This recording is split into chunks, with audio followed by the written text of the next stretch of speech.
एकादशी का व्रत करते थे, सदा एकादशी। हम हिंदुओं को एकादशी का व्रत करना चाहिए।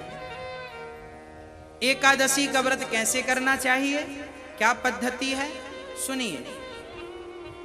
आपका जब भी व्रत आए, जो भी आपने व्रत रखा है, आप उस व्रत में क्या करें कि सबसे पहले सुबह जल्दी उठ जाएं और आज पूरा दिन आपको भगवान को ही समर्पित करना है। सवेरे जल्दी उठें, स्नान करें, स्नान करके सुबह पूजा में लगें। पूजा जब हो जाए तो ध्यान लगाएं, आंख बंद करें और भगवान की छवि का दर्शन करें। भाव बनाएं, भाव बनाइए कि नरसिंह भगवान खंबे से प्रकट हो रहे हैं। भाव बनाइए कि प्रहलाद जी नरसिंह भगवान की गोद में बैठे हैं और आप भी भाव बनाइए कि मैं भी वहीं खड़ा होकर भगवान के चरणों का दर्शन कर रहा हूँ। भाव बनाइए कि यशोदा माता दही मंथन कर रही हैं और आप देख रहे हैं कृष्ण माँ यशोदा की साड़ी पकड़कर कहते हैं, माँ भूख लगी है, दूध पिला दे। माँ ने मंथन को छोड़ा और स्तनपान कृष्ण को कराया। आप दर्शन कर रहे हैं किस प्रकार कन्हैया माँ का दूध पी रहे हैं। आप भाव बनाइए कि भगवान गोपियों के घर माखन लेने गए और प्रेम पूर्वक गोपियां गोद में बिठा बिठा के अपने हाथ से लाला को मक्खन खवा रही हैं। एक भाव बनाइए, मन को एकाग्र करिए और चित्त को साध कर भाव बनाइए कि हम कृष्ण की कृपा को महसूस कर रहे हैं, उनकी लीला का दर्शन कर रहे हैं। लीला कभी हुई थी त्रेता द्वापर युग में, आज आप त्रेता में चले जाइए और एक एक लीला का अपनी इन आंखों से दर्शन करिए। भाव की एक इमेजिन करिए, एक भाव बनाइए, कल्पना कीजिए कि आप जब भगवान मिट्टी खाए, माँ ने कहा मुंह खोल, मुंह खोला, पूरा संसार नजर आया। आप भी दर्शन कीजिए, ज्यादा से ज्यादा ध्यान कीजिए, ज्यादा से ज्यादा भगवत चर्चा कीजिए, ज्यादा से ज्यादा कीर्तन कीजिए और कथा कीर्तन भजन में, दान पुण्य में अपने घर बच्चों को बुलाओ, बच्चों को भोजन कराओ, इस भाव से कि ये भगवान ही तुम्हारे घर आए हैं। बेटियां आए तो समझना कि तुम राधा रानी को खिला रहे हो और बालक आए तो समझना कि तुम मुरलीधर को ही खिला रहे हो। भगवान खा रहे हैं, श्री राधा जी खा रही हैं। उन बच्चों में राधा कृष्ण का दर्शन करने की आदत बनाओ, फिर भगवान का ही नाम जपो और लोगों के घर जाओ और वहां भी कीर्तन करो। लोगों को अपने घर बुलाओ, आज व्रत है और व्रत है तो लोगों को बुलाओ, सारे लोग कीर्तन करो।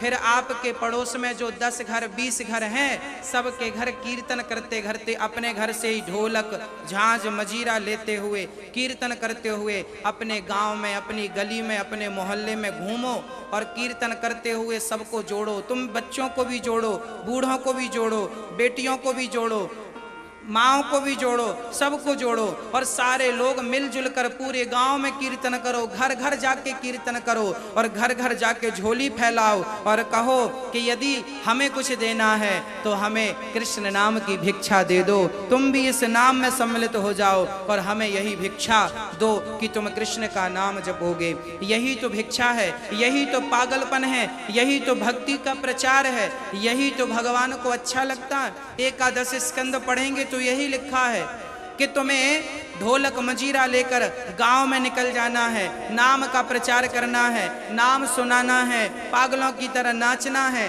पागलों की तरह झूमना है और दुनियादारी क्या कहती है वो सब भूल कर भगवान नाम में लग जाओ। यही व्रत है। व्रत का अर्थ ये नहीं कि खाए पिए, मूंगफली खा लिया और बढ़िया बर्फी खा ली, हलवा खा लिया आलू का, बादाम का और बस सो रहे हैं पांव पसारे। व्रत चल रहा, सो रहे हैं, दिन भर सोया। व्रत के दिन सोना पाप है। व्रत के दिन तो कीर्तन हो, दिन भर भजन हो, दिन भर भगवान चर्चा हो, आपके घर में रोज हो। बस यही एकादशी। पहले के जमाने में संडे की छुट्टी नहीं होती थी, वो तो अंग्रेजों के द्वारा संडे की छुट्टी मिली। हमारे भारत में पहले एकादशी की छुट्टी हुआ करती थी।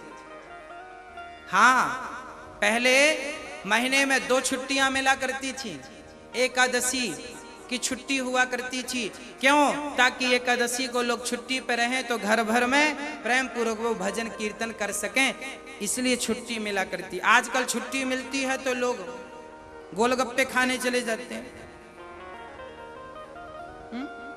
छुट्टी का भी सदुपयोग नहीं करना जानते लोग। गोलगप्पे तो हर जन्म में मिलेंगे।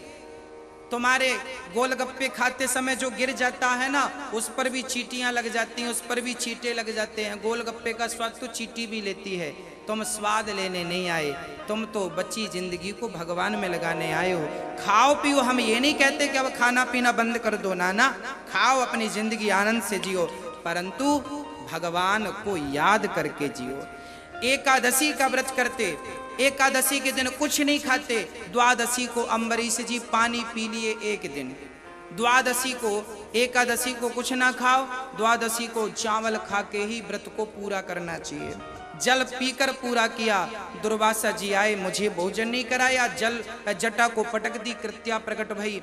परंतु भगवान की कृपा से आज अम्बरीश ने प्रार्थना की, दुर्वासा जी की किसी ने रक्षा नहीं की। भगवान को कोई गालियां दे दे तो शायद भगवान माफ भी कर दें, पर भक्त का अपमान किसी ने कर दिया तो माफ नहीं करते। इसलिए आज भगवान स्वयं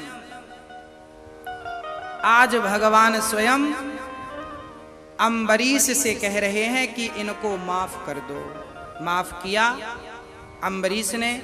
और दुर्वासा जी का, भगवान ने दुनिया क्यों बनाई? जैसे छोटे छोटे बच्चे बालू में अपना घर बनाते हैं, रेत में यमुना जी के किनारे क्या बनाते हैं? घर। और बच्चे उस घर में खेलते हैं, और जब खेल पूरा हो जाता है तो उस घर में एक लात मारते हैं और भाग जाते। मैया बुला रही है, चलो। हाँ या ना? छोटे। अच्छा ये बताओ, बचपन में बैलगाड़ी के पीछे कौन कौन लटक के जाया करता था? ट्रॉली, ट्रैक्टर ट्रॉली के पीछे कौन कौन लटक के जाया करता था?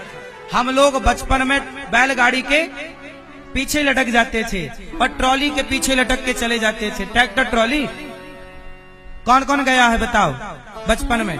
काहे गए? क्यों गए? क्योंकि आनंद है।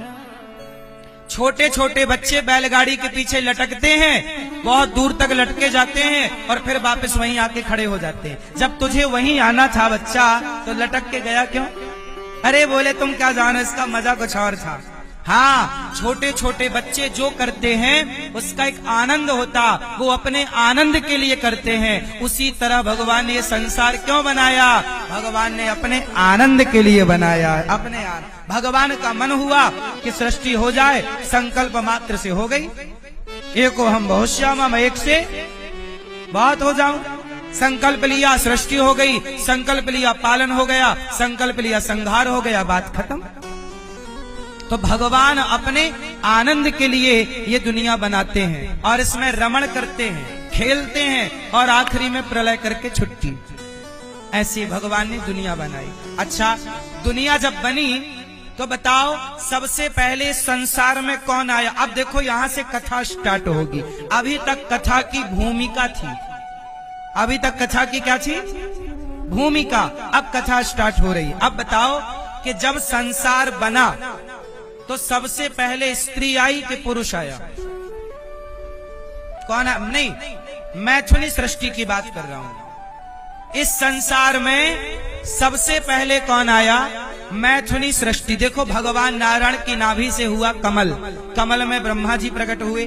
ब्रह्मा जी के 10 पुत्र हुए। जब ब्रह्मा जी ने देखा कि सृष्टि करने के लिए कोई चाहिए, तो उन्होंने अपने शरीर के एक अंग से मनु और दूसरे अंग से शत्रुपा को प्रकट किया। कहा कि सृष्टि करो, पर सृष्टि कैसे करें? हिरण्याक्ष ने पृथ्वी को छिपा रखा था। तब भगवान वाराह प्रकट हो गए। बोलिए विष्णु वाराह भगवान की। विष्णु वाराह भगवान प्रकट भये और हिरण्याक्ष को मारकर पृथ्वी की स्थापना की, अब हो गई पृथ्वी स्थापित, मनु शत्रुपा आ गए। अब ये बताओ कि मनु शत्रुपा से ही मैथुनी सृष्टि प्रारंभ हुई? बोलो हाँ कि ना? अब बताओ कि जब दुनिया बनी, इस संसार में पहले कौन आया, स्त्री या पुरुष? कौन? मैया क्या बोलती तू? कौन आया? दोनों एक साथ नहीं। पीछे वाले दादाजी हमारे बताएंगे, सफेद मूंछों वाले। बताओ पहले कौन आया? मैया कौन आया पहले? पहले पहले आई स्त्री। कौन आया? और उस स्त्री का नाम था आकुति, दूसरी का नाम देवहूति, तीसरी का नाम प्रसूति। बाद में दो छोरा आए, प्रियव्रत और उत्तानपाद। पहले छोरियां आई, बाद में छोरे आए। इसलिए नारी लेडी फर्स्ट, स्त्री पहले पुरुष बाद में। इसलिए क्या बोला? सीता पहले राम, सीता राम, राधा पहले। बताओ ब्रजमंडल में पहले कृष्ण है कि राधा? अरे कन्हैया तो बड़ा पीछे है। और राधा रानी? राधा कृष्ण, राधे कृष्ण। सीता लक्ष्मी, लक्ष्मी नारायण। गौरी, गौरी शंकर, गौरी गौरी गोपाल। गौरी मतलब राधा। राधा जी का भी नाम गौरी है। राधा जी के 1000 नाम में एक नाम क्या है? गौरी। और कन्हैया का नाम गोपाल, इसलिए दास ने नाम रखा गौरी गोपाल। आश्रम का नाम गौरी गोपाल, क्योंकि गौरी किसका नाम? हमारी राधा रानी का एक नाम है गौरी, और कन्हैया का नाम गोपाल। तो गौरी, हाँ, तो गौरी शंकर भी है। गौरी पार्वती का नाम भी है, पार्वती का नाम भी गौरी है, और राधा रानी का नाम भी। एक कंफ्यूजन होने की जरूरत नहीं है। चलो सुनो, तो हमारे शंकर जी बाद में हैं और गौरी मैया पहले। जय हो मैया। सुनो मेरी माँ, पहले कौन आया? स्त्री। इसलिए पुरुषों से प्रार्थना करूं, पुरुषों के पास कुछ नहीं है। सारा मामला, सारा सुख वैभव, देखो पैसा चाहिए तो स्त्री लक्ष्मी, रोटी चाहिए तो स्त्री अन्नपूर्णा, विद्या चाहिए तो नारी सरस्वती। बोलो हाँ। ताकत चाहिए तो शक्ति दुर्गा। पुरुषों के पास बचा क्या सिवा तांडव करने की? इसलिए शंकर जी क्या कर रहे हैं? कुछ नहीं मिला। सारा डिपार्टमेंट स्त्रियों के पास, पूरी ताकत स्त्रियों के पास। शक्ति, नारी शक्ति, दुर्गा, काली, कामाख्या, राधा, सीता, सारी शक्ति नारी। इसलिए माता के मंदिर ऊपर होते। अच्छा बताओ, राधा रानी का मंदिर नीचे है कि ऊपर? हाँ, और कन्हैया? हाँ, कन्हैया नीचे और राधा रानी ऊपर। क्यों? क्योंकि नारी सदा से ऊपर है, इसलिए देवियों के मंदिर ऊपर होते हैं। ज्वाला माता, शारदा माता, वैष्णव माता, कोई भी माता के दरबार जाओ, सारे द्वार पहाड़ों पर। ऊपर कौन बैठा है? पहले आई ना, तो पहले आई तो मैया पहले ऊपर बैठ गई, और जो बाद में आए वो, हाँ, जैसे आप लोग पहले आए तो आगे बैठ गए, जो बाद में आए सो। तो भगवान इस संसार में पहले स्त्री आई, बाद में पुरुष आया, तो कंफर्म हो गया। लोग कहते ना कि पहले मुर्गी आई कि अंडा आया, तो बता दो मुर्गी पहले आई। पहले मादा, पहले स्त्री, बाद में पुरुष। बोलो हाँ। ये सिद्धांत है, मेरा नहीं, शास्त्रों का। इसलिए नतीजे तक तो पहुंचना ही है, तो नतीजा यही है, परिणाम यही है। तो आकुति का विवाह रुचि प्रजापति से हुआ और देवहूति का विवाह करदम। आओ सुनते हैं कथा करदम ऋषि की। करदम ऋषि के विवाह नहीं हो रहा है, तपस्या कर रहे हैं। करदम ब्रह्मा जी के छाया पुत्र हैं करदम जी। करदम जी तपस्या कर रहे। एक दिन क्या हुआ, करदम जी को भगवान ने कहा पुत्र वरदान मांगो। करदम जी का मन रहा होगा मन में कि मेरा विवाह हो जाए, तो करदम जी के यहाँ भगवान ने कहा कि मनु जी आएंगे, अपनी बेटी को लेकर विवाह कर लेना। देवहूति माँ को लेकर करदम जी के पास मनु जी आए, कहा महाराज मेरी बेटी से विवाह कर लो। करदम जी बोले मैं साधु आदमी, मेरे से विवाह क्यों कर रहे हैं? कहा मैं अपनी पुत्री को साधु के हाथ में ही देना चाहता हूँ। करदम जी ने माता देवहूति को स्वीकार किया, पाणी ग्रहण संस्कार हुआ और विवाह हुआ। करदम जी तपस्या करने चले गए। पत्नी नई नवेली बैठी बैठी बेचारी 40 साल हो गए, बुढ़ी हो गई। 40 साल बाद देखा कि कोई डोकरी है। पूछा कि देवी कौन हो? मैं आपकी पत्नी हूँ। 40 साल पहले विवाह हुआ, आपने मुझे स्पर्श तक नहीं किया और मैं बुढ़ी हो गई। सारी जवानी पति की सेवा में लगा दी। तब करदम जी प्रसन्न हो गए, देवी कुछ वरदान मांगो, मेरे से क्या चाहती हो? माता देवहूति बोली कि मैं आपसे पुत्र की कामना करती हूँ। करदम जी बोले ठीक है। बिंदु सरोवर था, वहां पर करदम जी ने स्नान करवाया। माता देवहूति को अपने तपोबल से जवान कर दिया और दोनों जवान हो गए। करदम जी और माता देवहूति दोनों जवान। माता देवहूति हो गई 16-17 साल की और करदम जी भी हो गए एक 20 साल के छोरा। और करदम जी ने अपने तपोबल से एक विमान का आविष्कार किया। बताओ विमान किसने बनाया? सबसे आज विज्ञान में पढ़ाया जाता है कि विमान का आविष्कार राइट ब्रदर्स ने किया। अरे राइट ब्रदर्स ने विमान कब बनाया? 1903 में सफल परीक्षण हुआ था विमान का। उससे पहले हमारे भारत के एक वैज्ञानिक हुए हैं दलपदे जी, जिन्होंने 1885 में एक विमान बनाया था जो उड़ा करके दिखाया था। उसी ड्राइंग को कॉपी किया अंग्रेजों ने। चूंकि भारत गुलाम था, भारत का नाम आगे ना आए, तो अंग्रेजों ने हमारे साथ छल किया। उसके पहले एक और विमान का जिक्र मिलता है। रावण के पास भी एक विमान था, नाम था पुष्पक विमान। कौन सा विमान? तो हमारे पुस्तक विमान नहीं, पुष्पक विमान। कौन सा विमान? पुष्पक विमान का वर्णन मिलता। मतलब हमारे वेद पुराण कितने साइंटिफिक हैं। हम वैज्ञानिकों, जो वैज्ञानिक आज खोज कर रहे हैं, हम लोग इसकी खोज पहले ही करके लिख चुके हमारे ऋषि मुनि पुराणों में। एक विमान और है जिसे कामक विमान कहते, जो कामना से चलता है। उस विमान को करदम जी ने बनाया माता देवहूति के लिए। उस पर भ्रमण किए और करदम जी की 9 बेटियां हुई।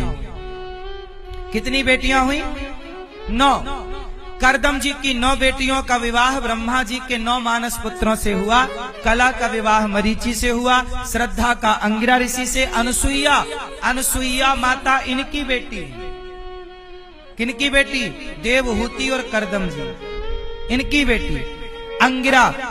हविर्भू का विवाह पुलस्त जी से, गति का पुलह से, क्रिया का विवाह क्रतु से, ख्याति का विवाह भृगु से। माता अरुंधति जो राम की गुरु माता है, इनका विवाह राम जी के गुरु जी अर्थात वशिष्ठ जी से हुआ।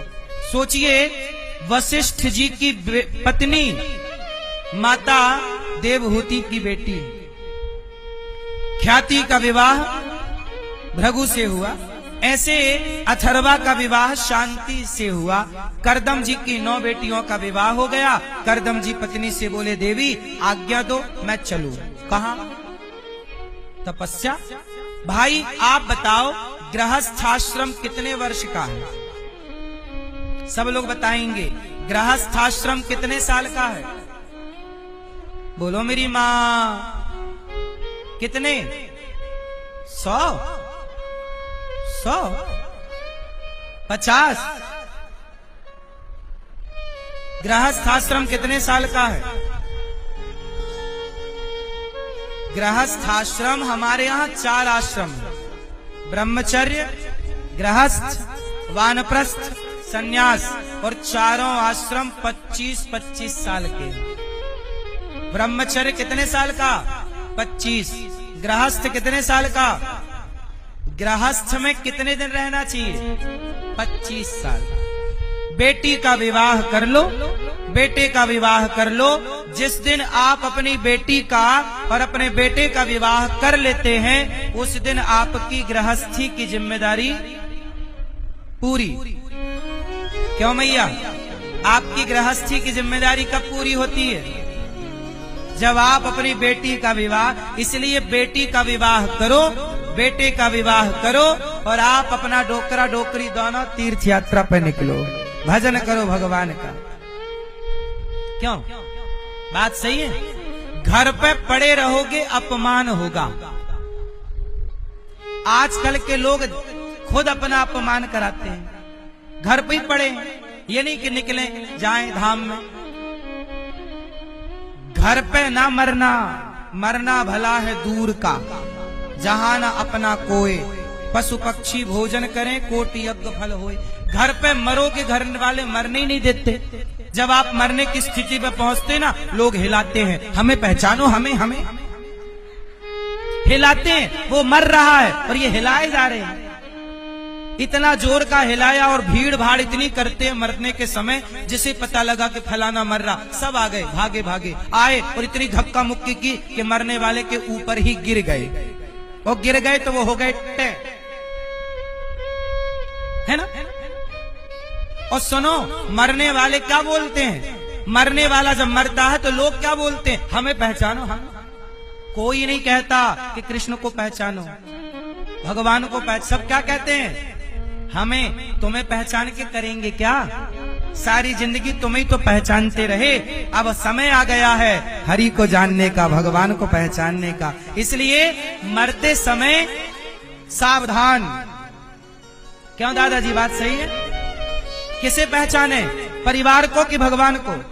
अब परिवार को पहचानने का टाइम नहीं है। अब तो हमारे बाल भी सफेद हो गए। बाल कहते हमने तो अपना रंग बदल दिया। तो अपना रंग कब बदलेगा? अब तो मन भगवान में लगा, अब नहीं तो कब? क्यों मैया? आपकी गृहस्थी पूरी हो गई, अब मन पूरा 100% भगवान में लगाओ। बेटा से मन हटाओ। बेटा कितना भी अच्छा हो, मन बेटे में नहीं लगाना चाहिए। क्या देगा बेटा? बताओ। तुम्हारा बेटा बहुत अच्छा है, भगवान करे सबका बेटा श्रवण कुमार बने, अच्छा बने। लेकिन ये बताओ कि अच्छा बेटा है और आपने मन बेटे में लगाया, तो अच्छे बेटे में भी मन लगा के पाओगे क्या? क्या पाओगे? इसलिए मन बेटे में नहीं, मन किसमें? मेरे तो गिरधर गोपाल, दूसरों ना, एक भगवान के सिवा और किसी में मन ना लगे।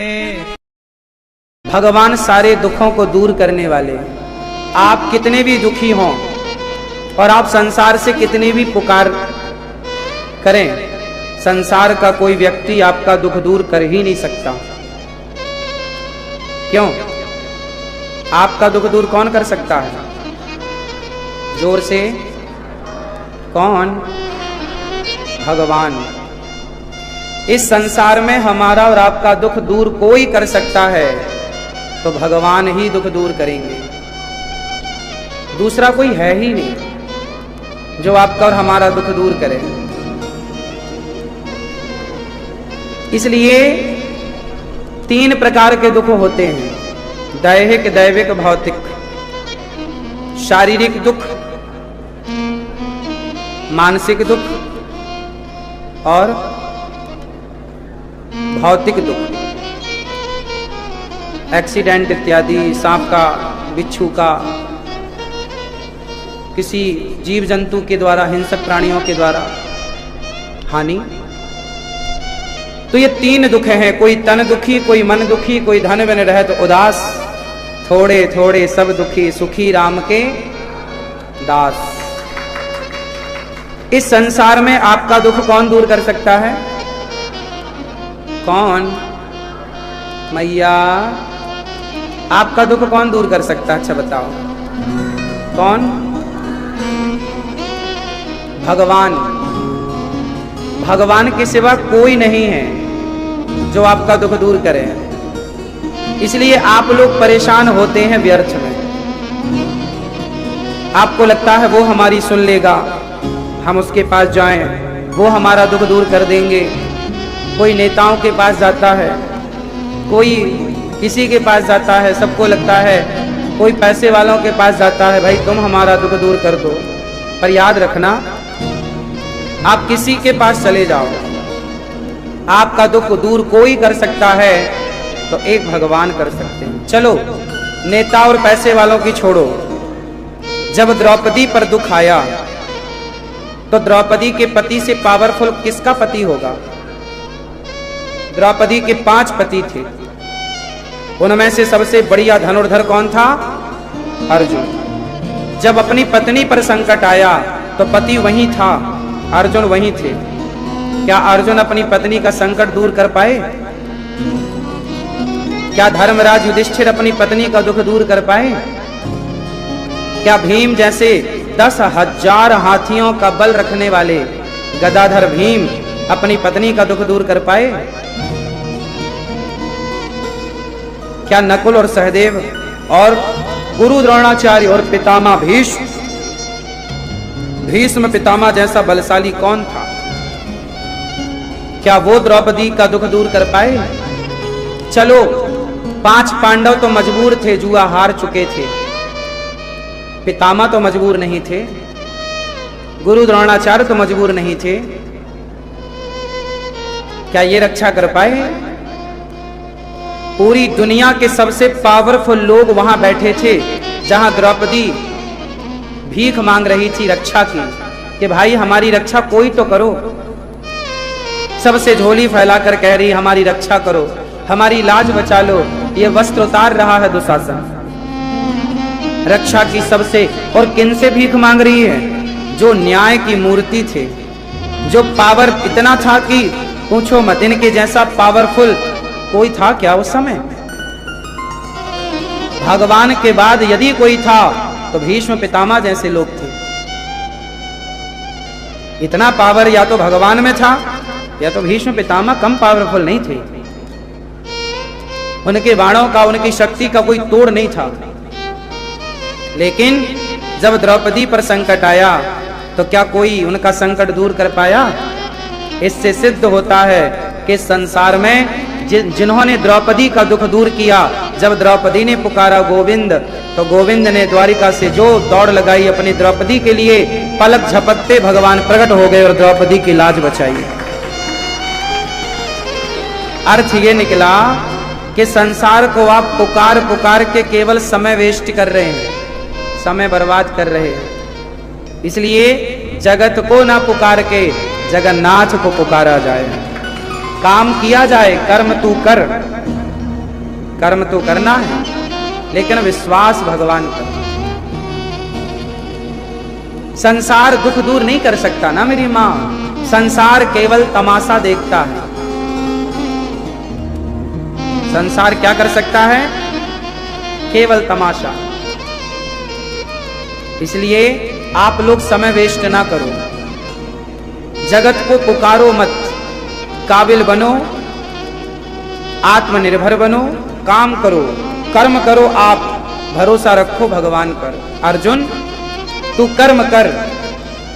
अर्जुन ने काम पूरा किया, गांडीव पूरे महाभारत में अपना अच्छा प्रदर्शन किया, लेकिन अर्जुन को अपने गांडीव से ज्यादा प्रभु पर भरोसा था। कई बार हमारी मेहनत अच्छी होने पर भी सफलताएं नहीं होती, हमारा प्रदर्शन अच्छा होने पर भी सफलताएं नहीं होती, अच्छे नंबर आने पर भी हम सफल नहीं हो पाते। क्या कारण है कि हम मार खा जाते हैं? कहां? देखो, कर्म करो, गीता में लिखा है ना, कर्मण्येवाधिकारस्ते मा फलेषु कदाचन। कर्म कर, लेकिन कर्म करते हुए विश्वास, एक विश्वास जब आपके अंदर देखो विश्वास होता है ना, तो आप प्रसन्न हो जाते हैं। विश्वास बहुत बड़ी चीज है। समझिए आप, विश्वास बहुत बड़ी चीज है। अच्छा ये बताओ, वो आप पुरुष लोग अपनी दाढ़ी मूछ बनवाने जाते हो ना, शेविंग कराने, तो वो दुकानदार क्या छोरा लिए रहता है? क्या लिए रहता है? छोरा। छोरे से ना बनाता, उस तरह बोलते हैं। अब सोचिए कि दुकानदार में कोई आतंकवादी घुस जाए और वो छोरा अपने हाथ में ले ले और आपकी गर्दन में लगाए, तो आपके प्राणों की पड़ जाएगी कि नहीं? जबकि वही छुरा अभी उस आदमी के हाथ में था जो आपकी सेविंग कर रहा था, दाढ़ी बना रहा था। तब आपको डर नहीं था, तब तो आप बिंदास लेटे थे आंखें बंद करके, और बढ़िया आपकी दाढ़ी बना रहा था, वो सेविंग कर रहा था। लेकिन वही छुरा, वही उस तरह जब आतंकवादी के हाथ में आएगा, तब फिर आप लेट ना पाओगे, आराम से आंखें बंद ना होंगी आपकी। क्यों? सही है कि गलत है? आपको उस आदमी पर क्या था? जोर से, जो आपकी दाढ़ी मूछ बना रहा था, सेविंग कर रहा था, वो उस पर आपको क्या था? सोचिए, उस पर विश्वास था तो आप कितने बिंदास आराम से वहां बैठे थे। और आतंकवादी आया, उसके हाथ में छुरा आया, तो आपको उस पर क्या नहीं है? मतलब विश्वास नहीं है, तो आपके प्राणों की पड़ गई कि नहीं? आपको मौत दिख गई कि नहीं? हाँ या ना? भाई बोलो मेरी माँ। विश्वास ना होने से आप कितने परेशान हो गए, पर विश्वास होने से आप कितने सुकून में थे। तो सुकून चाहिए तो विश्वास करना पड़ेगा। अरे संसार पर इतना विश्वास है, जगत पर इतना भरोसा है, तो एक बार जगन्नाथ पे करके देखो ना। अर्जुन को क्या था? अर्जुन को क्या था? आपको क्या नहीं है? आपको है विश्वास, पर उतना नहीं है जितना चाहिए। है, हम ये नहीं कहते कि आप लोगों को भगवान पर विश्वास नहीं है, पर चाहिए कितना? लोहे को पिघलाने के लिए आग चाहिए। बोलो हाँ, हाँ या ना? यदि लोहे को पिघलाने के लिए आग चाहिए, तो तुम्हारी माँ तवे में रोटी बनाती है और वो तवा लोहे का है और वो आग के ऊपर है, तो पिघला क्यों नहीं? यदि लोहे को पिघलाने को आग चाहिए, तो तवे में रोटी बन रही है, उसके नीचे आग ही तो है, फिर वो आग से पिघला क्यों नहीं? बताओ क्यों नहीं पिघला? तवा क्यों नहीं पिघलता? क्यों? क्योंकि उसे जितना टेम्परेचर चाहिए, जितना ताप चाहिए, उतना ताप चूल्हे की आग में नहीं है। हाँ या ना? अधिक तापमान होगा, अधिक टेम्परेचर होगा, तो लोहा पानी बन जाता है, लिक्विड फॉर्म में आ जाता है। हाँ या ना? तो लोहे को आग तो चाहिए पिघलाने के लिए, पर कम आग नहीं चाहिए, ज्यादा आग चाहिए। हाँ या ना? उसी तरह भगवान को पाने के लिए विश्वास तो चाहिए, पर कम नहीं, ज्यादा विश्वास चाहिए। आपको विश्वास तो है, पर आपका विश्वास चूल्हे की आग वाला है, जबकि चाहिए कौन सी आग? भट्टी की आग चाहिए। क्यों? लोहा चूल्हे की आग में पिघलेगा कि भट्टे की आग में? भट्टी की आग। हाँ या ना? भट्टी में नहीं डालते सब लोहा, सोना, चांदी जो भी पिघलाया जाता है, वो भट्टी होती है, चूल्हे की आग में नहीं पिघलता। क्यों? सही है, भट्टी की आग चाहिए। ऐसे आपके अंदर जो विश्वास है वो चूल्हे की आग की तरह है, जबकि चाहिए कैसा? भट्टी की आग की तरह विश्वास। सच बताना, आप लोगों को विश्वास तो है, परंतु कम है कि नहीं? कभी आपको लगता है भगवान है, कभी लगता है नहीं। हाँ या ना? कभी लगता है भगवान हमारी सुन रहे हैं, कभी लगता है नहीं सुन रहे हैं, कभी लगता है हमारे साथ हैं, कभी लगता है हमारे साथ नहीं, कभी लगता है सत्संग कर लेना चाहिए, कभी लगता है नहीं करना चाहिए। कन्फर्म नहीं है, आप हिचकोले खा रहे हैं। समझ में आ रही है? ये विश्वास की कमी।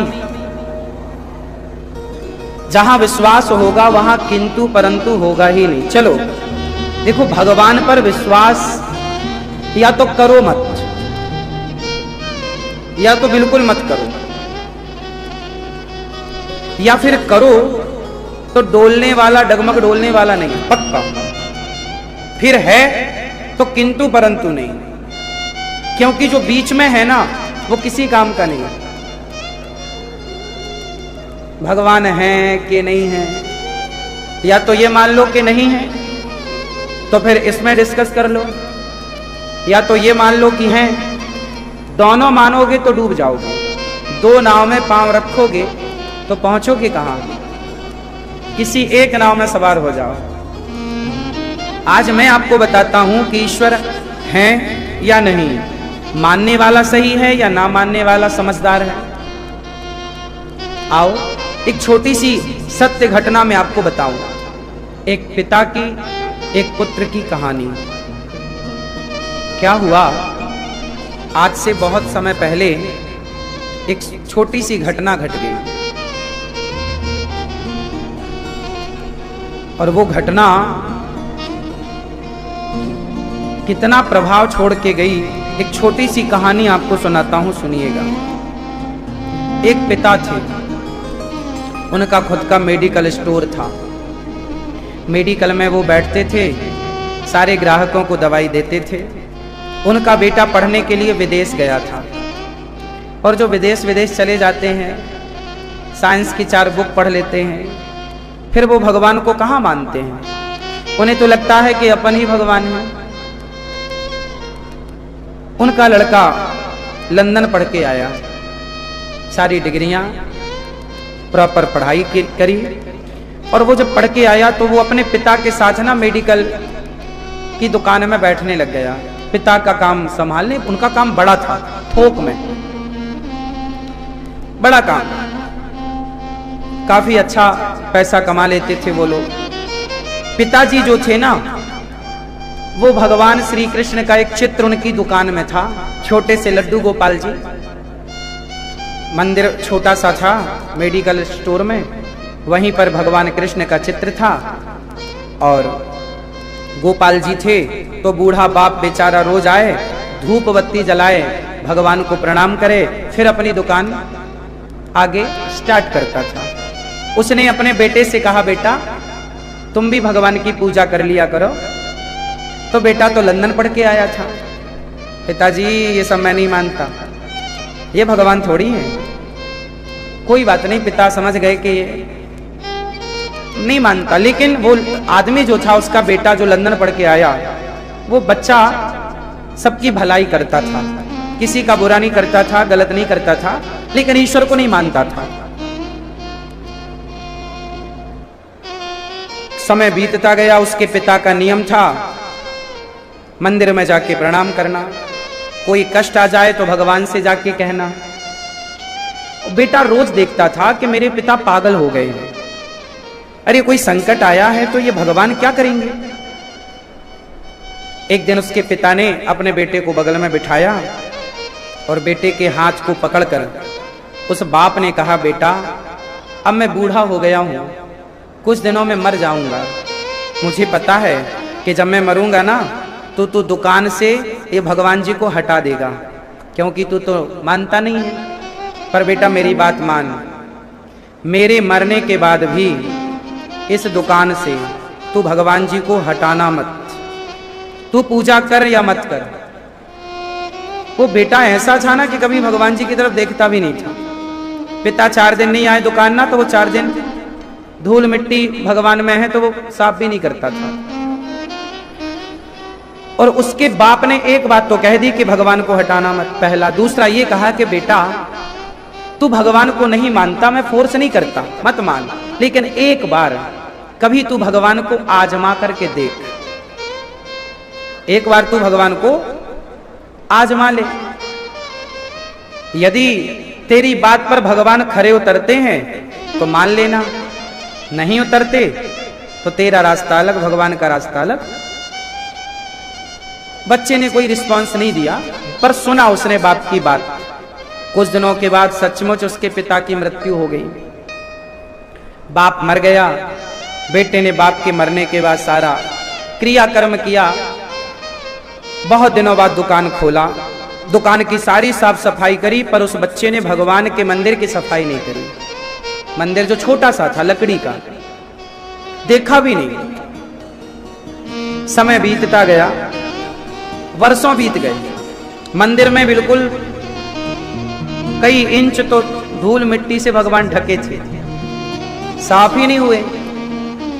परंतु उसने हटाया इसलिए नहीं कि बाप ने कहा था कि भाई मत हटाना, तो चलो हटाया नहीं, पर उसने देखा भी नहीं। एक दिन एक घटना घट गई, वो घटना बहुत अलग थी। बारिश का मौसम था, सावन का महीना रहा होगा, बारिश थी, रिमझिम रिमझिम पानी था, और रात्रि के 8:30-9 बज रहे थे। उसने अपनी दुकान की शटर आधी गिराई और अपने दोस्तों के साथ दुकान के अंदर ही ताश खेलने लग गया। पत्ते टाइम पास कर रहा था दोस्तों के साथ ताश। सारी पूरी मार्केट बंद हो चुकी थी, सिर्फ इसकी दुकान खुली थी। अकस्मात उसकी दुकान के पीछे वाली गली में एक बूढ़ी मां बीमार पड़ गई, और उस मां का एक छोटा सा बच्चा था। वो बीमार पड़ गई तो उसकी मां ने अपने बच्चे से कहा, और वो मां ना मजदूर थी, मजदूरी करके अपना एक बेटा था, पति था नहीं, और फुटपाथ पर ही रहती थी लगभग, पेड़ की छांव में कोई झोपड़ी बना रखी थी, और वहां पर थी। अचानक उसकी तबीयत बीमार, वो तबीयत खराब हो गई। उसका बच्चा डॉक्टर के पास गया, पास में ही डॉक्टर थे। डॉक्टर साहब मेरी माँ बीमार है, चलकर देखो। दौड़ा दौड़ा डॉक्टर आया, डॉक्टर ने नब्ज देखी तो डॉक्टर ने बोला कि इसे तो अटैक आया है। तुरंत डॉक्टर ने दवाई लिख दी, ये दवाई समय पर लाओगे तो ये बच जाएगी वरना मर जाएगी। बच्चा ज्यादा से ज्यादा 7 साल का था, 7 वर्ष का बच्चा। डॉक्टर ने तो दवाई लिख दी और चले गए। अब माने जो पैसे, मजदूर थी बेचारी, कितना पैसा होगा, जोड़ तंगोड़ के जो रखा, निकाल के बच्चे को दिया। बोले जा कोई मेडिकल खुली हो तो ये दवाई लेके आ। अब बच्चा पास के मेडिकल में गया, पर पूरा मार्केट बंद था। चलता चलता बच्चा आगे चला तो एक दुकान में कुछ लाइट दिख रही थी, तो बच्चा आया, और संयोग से बच्चा उसी दुकान पे आया जहां वो लंदन से पढ़ के बेटा बैठा था। उसने, छोटे से बच्चे ने आवाज लगाई, भैया, शटर को बजाया, भैया भैया क्या ये दवाई मिलेगी? तो वो पर्ची लिया और पर्ची देखकर हाँ बेटा मिलेगी।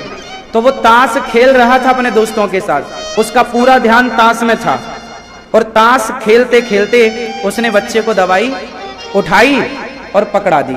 पैसे ले लिए, जितने बचे वापस कर दिए, पर ध्यान ताश में था। और जब बच्चा चला गया तब उसे याद आई कि भाई यहां तो मैंने चूहे की दवाई रखी थी, जो दवाई बच्चे को देनी थी उसी दवाइयों के पास उसने चूहे की दवाई रख दी थी। किसी ग्राहक ने लौटाई होगी तो वो रख दी कि बाद में वो अपनी जगह पे रख देगा, पर ध्यान ताश में था तो उस बच्चे को उसने चूहे की दवाई पकड़ा दी। अब भैया वो तो मेडिकल वाला तो जानकार था ही, वो तो ये जानता था कि ये जो दवाई बच्चा मांग रहा था वो अटैक पड़ने पर ये दवाई दी जाती है। तो वो बच्चा समझ तो गया कि कितना सीरियस मामला है, और उसने चूहे की दवाई और दे दी। तो अटैक वाले को चूहे की दवाई दे दी जाए तो वो तो मर ही जाएगा। अब तो ये आदमी घबराया, शटर उठाई, चारों तरफ बच्चे को ढूंढा, कहाँ गया, पर रिमझिम बारिश थी, कहाँ से आया कहाँ चला गया पता नहीं। बहुत ढूंढा इस आदमी ने कि वो बच्चा कहाँ से आया, पर नहीं मिला। अब ये तो परेशान हो गया कि देखो आज मेरी गलती के कारण वो बच्चा तो जाके दे देगा और वो सीरियस उसकी माँ है तो वो पिला देगा, वो मर जाएगी। उसने सोचा कि आज मेरी गलती के कारण एक हत्या हो जाएगी। तभी उसको अपने बाप की बात याद आई कि जब कोई संकट आवे तो एक बार भगवान को आजमा के देखना।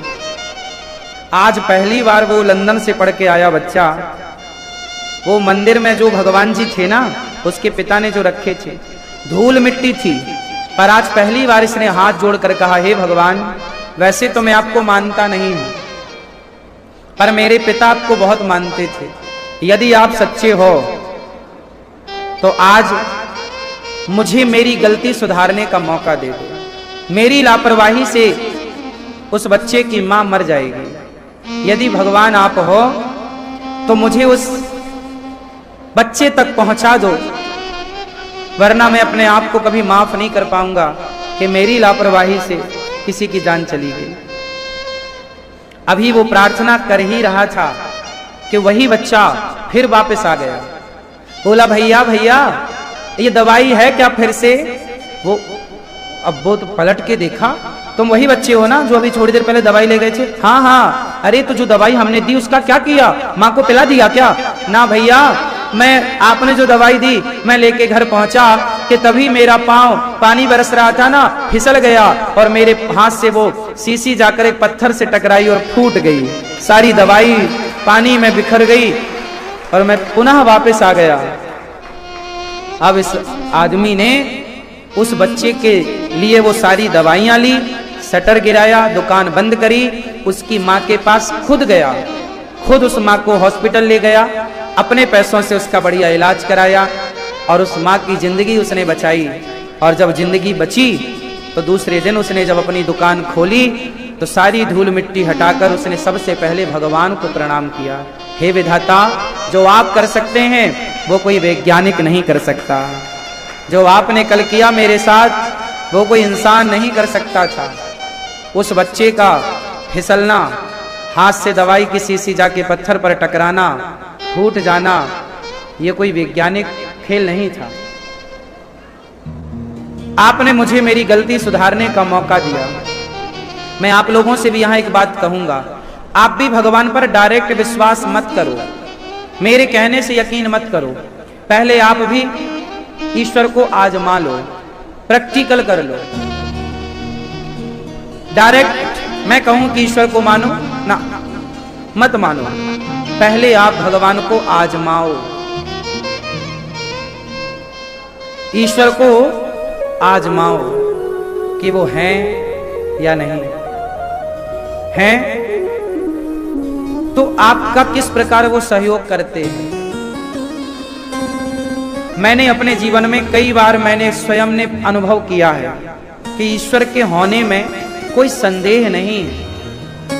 जिसे विश्वास ना हो वो ईश्वर का को प्रैक्टिकल कर ले। मैंने तो कर लिया है, इसलिए अब विश्वास ना करने की गुंजाइशें खत्म हो चुकी।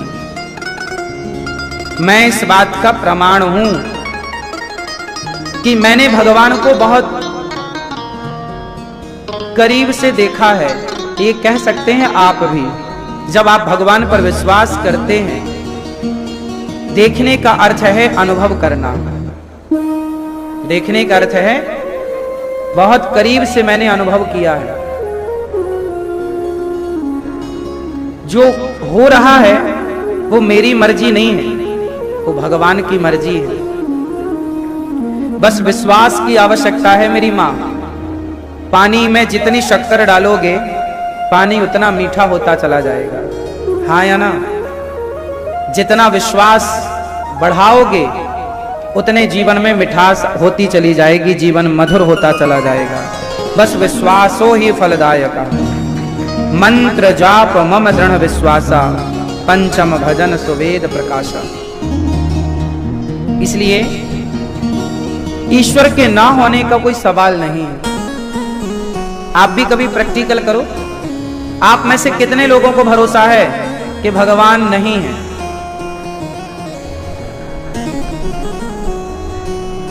और कितने लोगों को भरोसा है कि भगवान है? कोई संदेह है ईश्वर के होने में? संदेह हो तो शाम को 7:15 बजे प्रश्नोत्तरी होती है। ये दास अनिरुद्ध आप सबके प्रश्नों का उत्तर देने की पूरी कोशिश करता है। आप कितने लोग प्रश्नोत्तरी सुनते हैं? प्रश्नोत्तरी रोज होती है, बहुत सारे अच्छे प्रश्नों के उत्तर रोज होते हैं। आप भी YouTube पर अनिरुद्धाचार्य टाइप कर लो, आपके भी मोबाइल पर ये प्रश्नोत्तरी आप देखा करो नित्य प्रति रोज।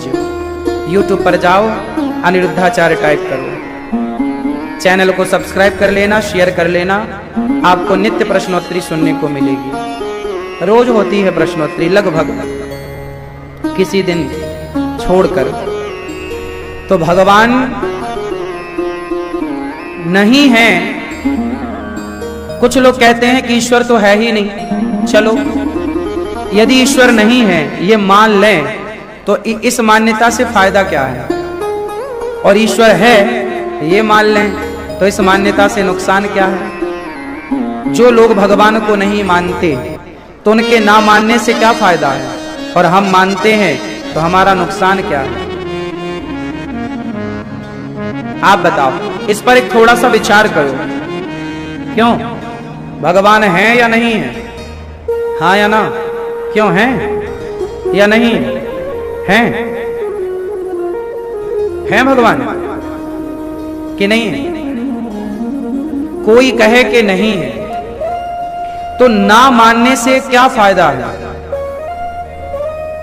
चलो आप कहते हो नहीं है, माना कि कोई कहता है कि ईश्वर नहीं है। यदि नहीं है तो फिर बताओ,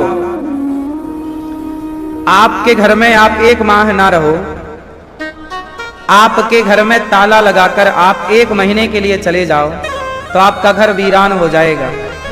हाँ या ना? आप घर में रहते हो तो घर में रौनक रहती है, साफ सफाई रहती है, घर अच्छा लगता है। अब आप बताओ कि आपके ना रहने से घर वीरान हो जाएगा और आपके रहने से गुलजार है, तो बताओ, यदि इस संसार में सुचारू रूप से सब काम हो रहा है तो काम करने वाला कोई है तब ना हो रहा है। आपके घर में झाड़ू लगी है, साफ सुथरा है, तो साफ सुथरा है तो इससे पता चलता है कि किसी ने साफ किया है, अपने से तो साफ होगा नहीं।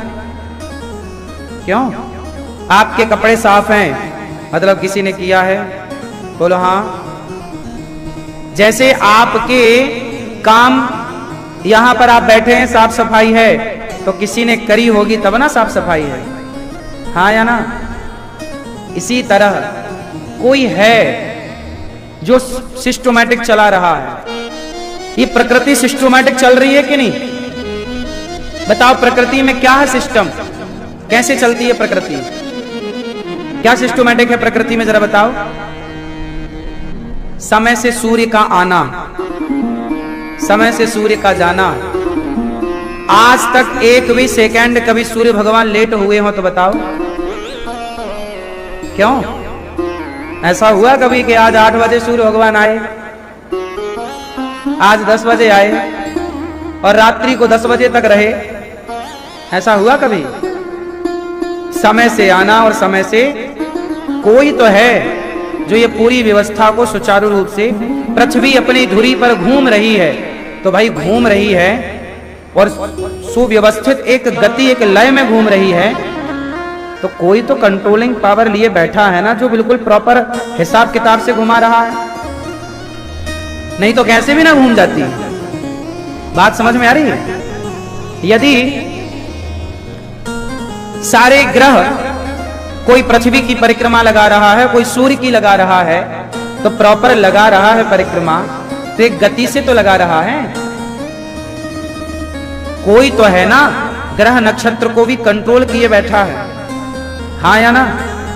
बोलो हाँ। यदि कंट्रोलिंग ना होती तो भाई ट्रेन हर स्टेशन में रुक रही है तो कोई बैठा है ना जो पटरी चेंज कर रहा है, ट्रैक चेंज कर रहा है।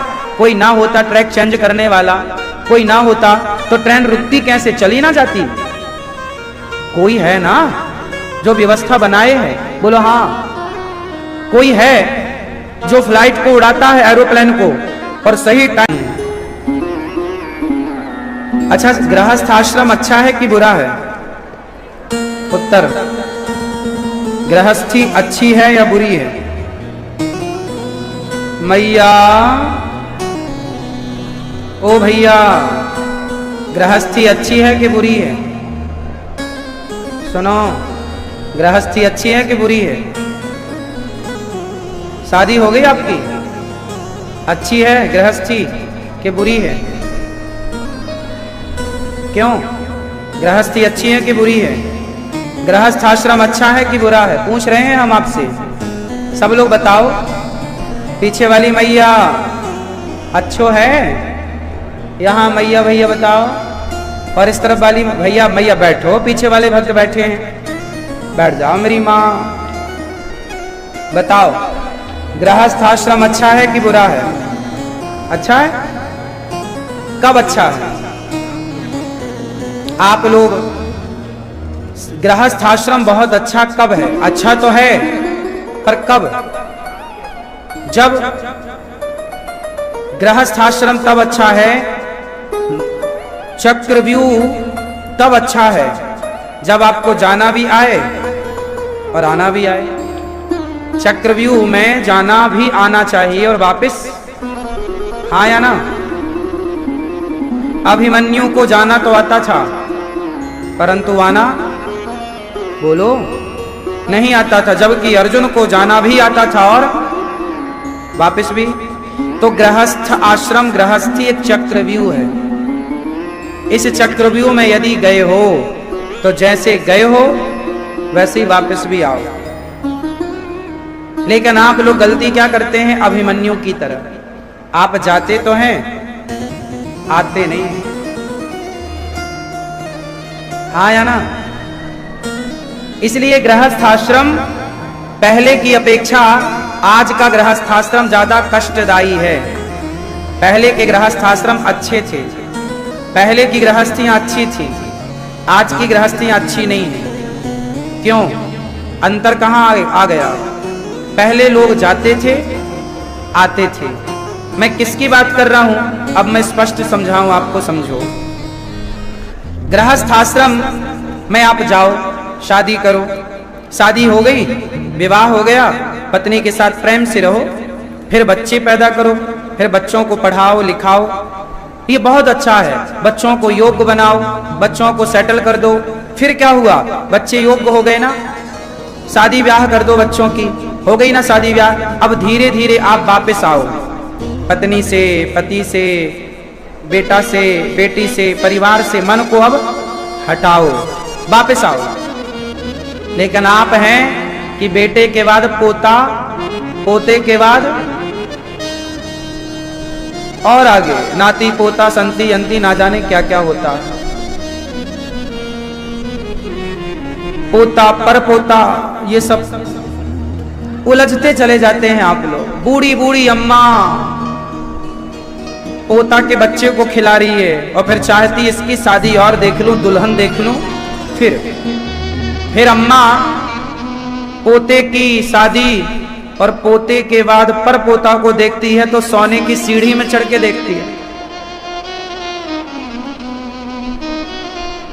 ये क्या है? ये अपने पांव में कुल्हाड़ी मारना है। इसी को कहते हैं आत्महत्या। तो क्या करें महाराज? अब पोता पोती होने दो, होना चाहिए, होंगे, भगवान करे सब अच्छा हो, लेकिन आप इन्वॉल्व ना रहो इन चीजों में। अब आप सबके बीच में रहो, पर सबके लिए नहीं, केवल गोविंद मेरे तो गिरधर गोपाल दूसरो ना कोई। इस सिद्धांत को फॉलो करो। बेटा बेटी का हो गया ब्याह, चलो, तो ये गृहस्थी ऐसी है कि गए हो तो वापस भी आओ। लेकिन आप जाते तो बढ़िया है, आते बिल्कुल नहीं है, उलझ जाते हैं। उलझना मना है, उलझना ही तो नहीं है। ऐसे सुखदेव भगवान का जन्म हुआ, पिताजी ने कहा शादी ब्याह कर लो फिर चले जाना। सुखदेव जी बोले ना। बाद में व्यास जी ने उन्हें भागवत जी पढ़ाई और उन्होंने राजा परीक्षित जी को भागवत सुनाई। 88,000 ऋषि नैमिषारण्य में विराजे हैं। 88,000 ऋषियों के बीच में सूत जी आए। शौनकादि ऋषियों ने प्रश्न किया, भक्ति ज्ञान विरागाप्तो विवेको वर्धते महान, माया मोह निराशश्च वैष्णवै क्रियते कथम। भक्ति ज्ञान विरागाप्तो विवेको वर्धते महान।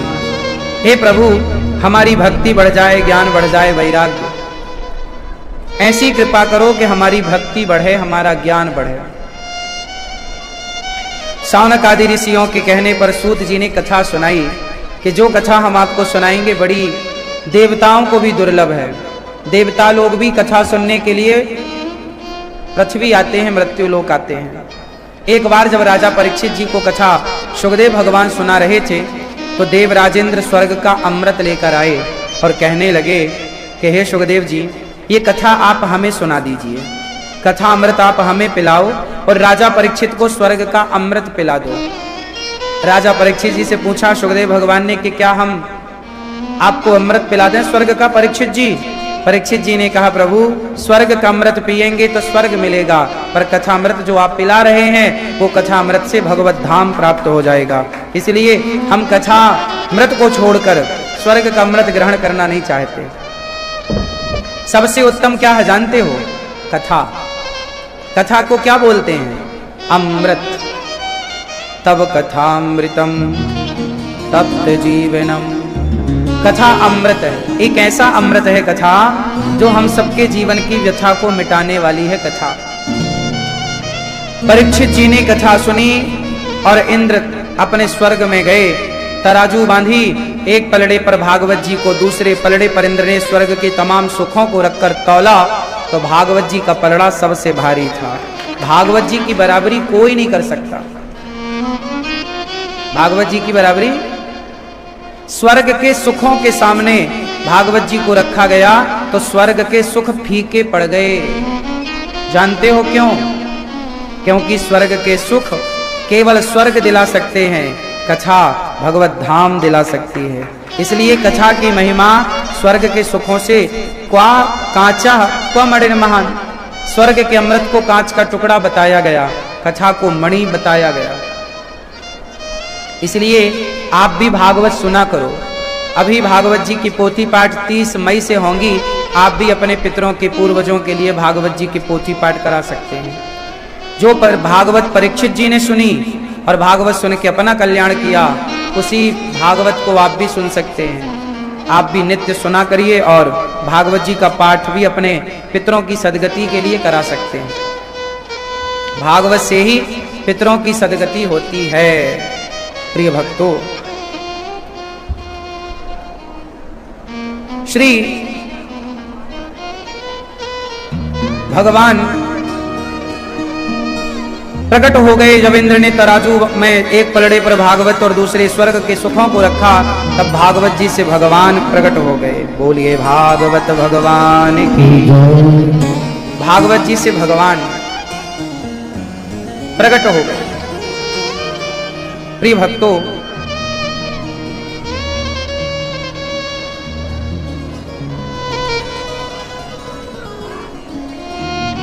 भगवान नारद जी महाराज सारे तीर्थों का भ्रमण करने निकले।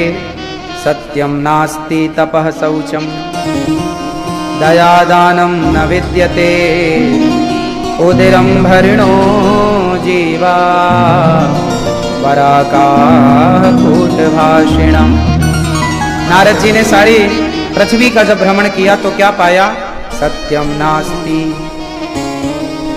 सत्य का मानो नाश हो गया। अच्छा बताओ, आज संसार में क्या है? सत्य है कि झूठ है? मैया भैया बताओ, सत्य ज्यादा है कि झूठ ज्यादा है? आप क्या बोलते हो? संसार में सत्य ज्यादा है कि झूठ? झूठ। आप झूठ ज्यादा है। क्या बोलते हो आप? ज्यादा सच या ज्यादा झूठ? आपसे पूछ रहे हैं, बताओ। आप सच बोलते हो कि झूठ बोलते हो?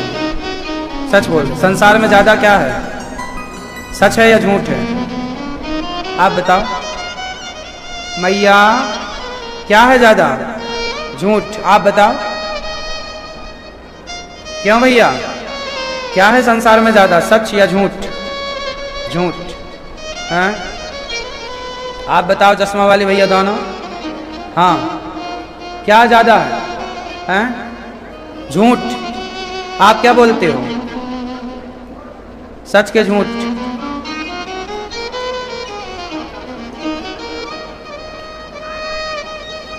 आधा आधा है।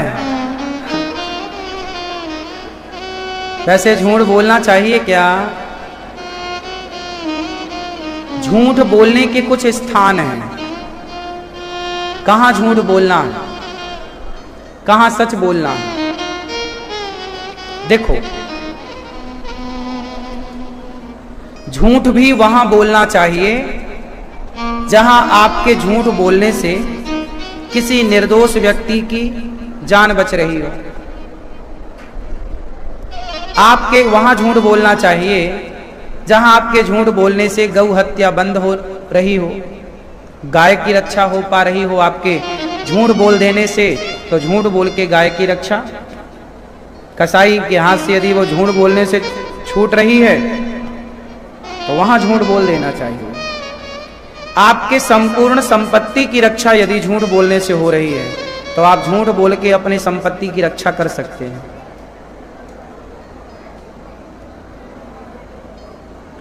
परंतु सच कहां बोलना चाहिए?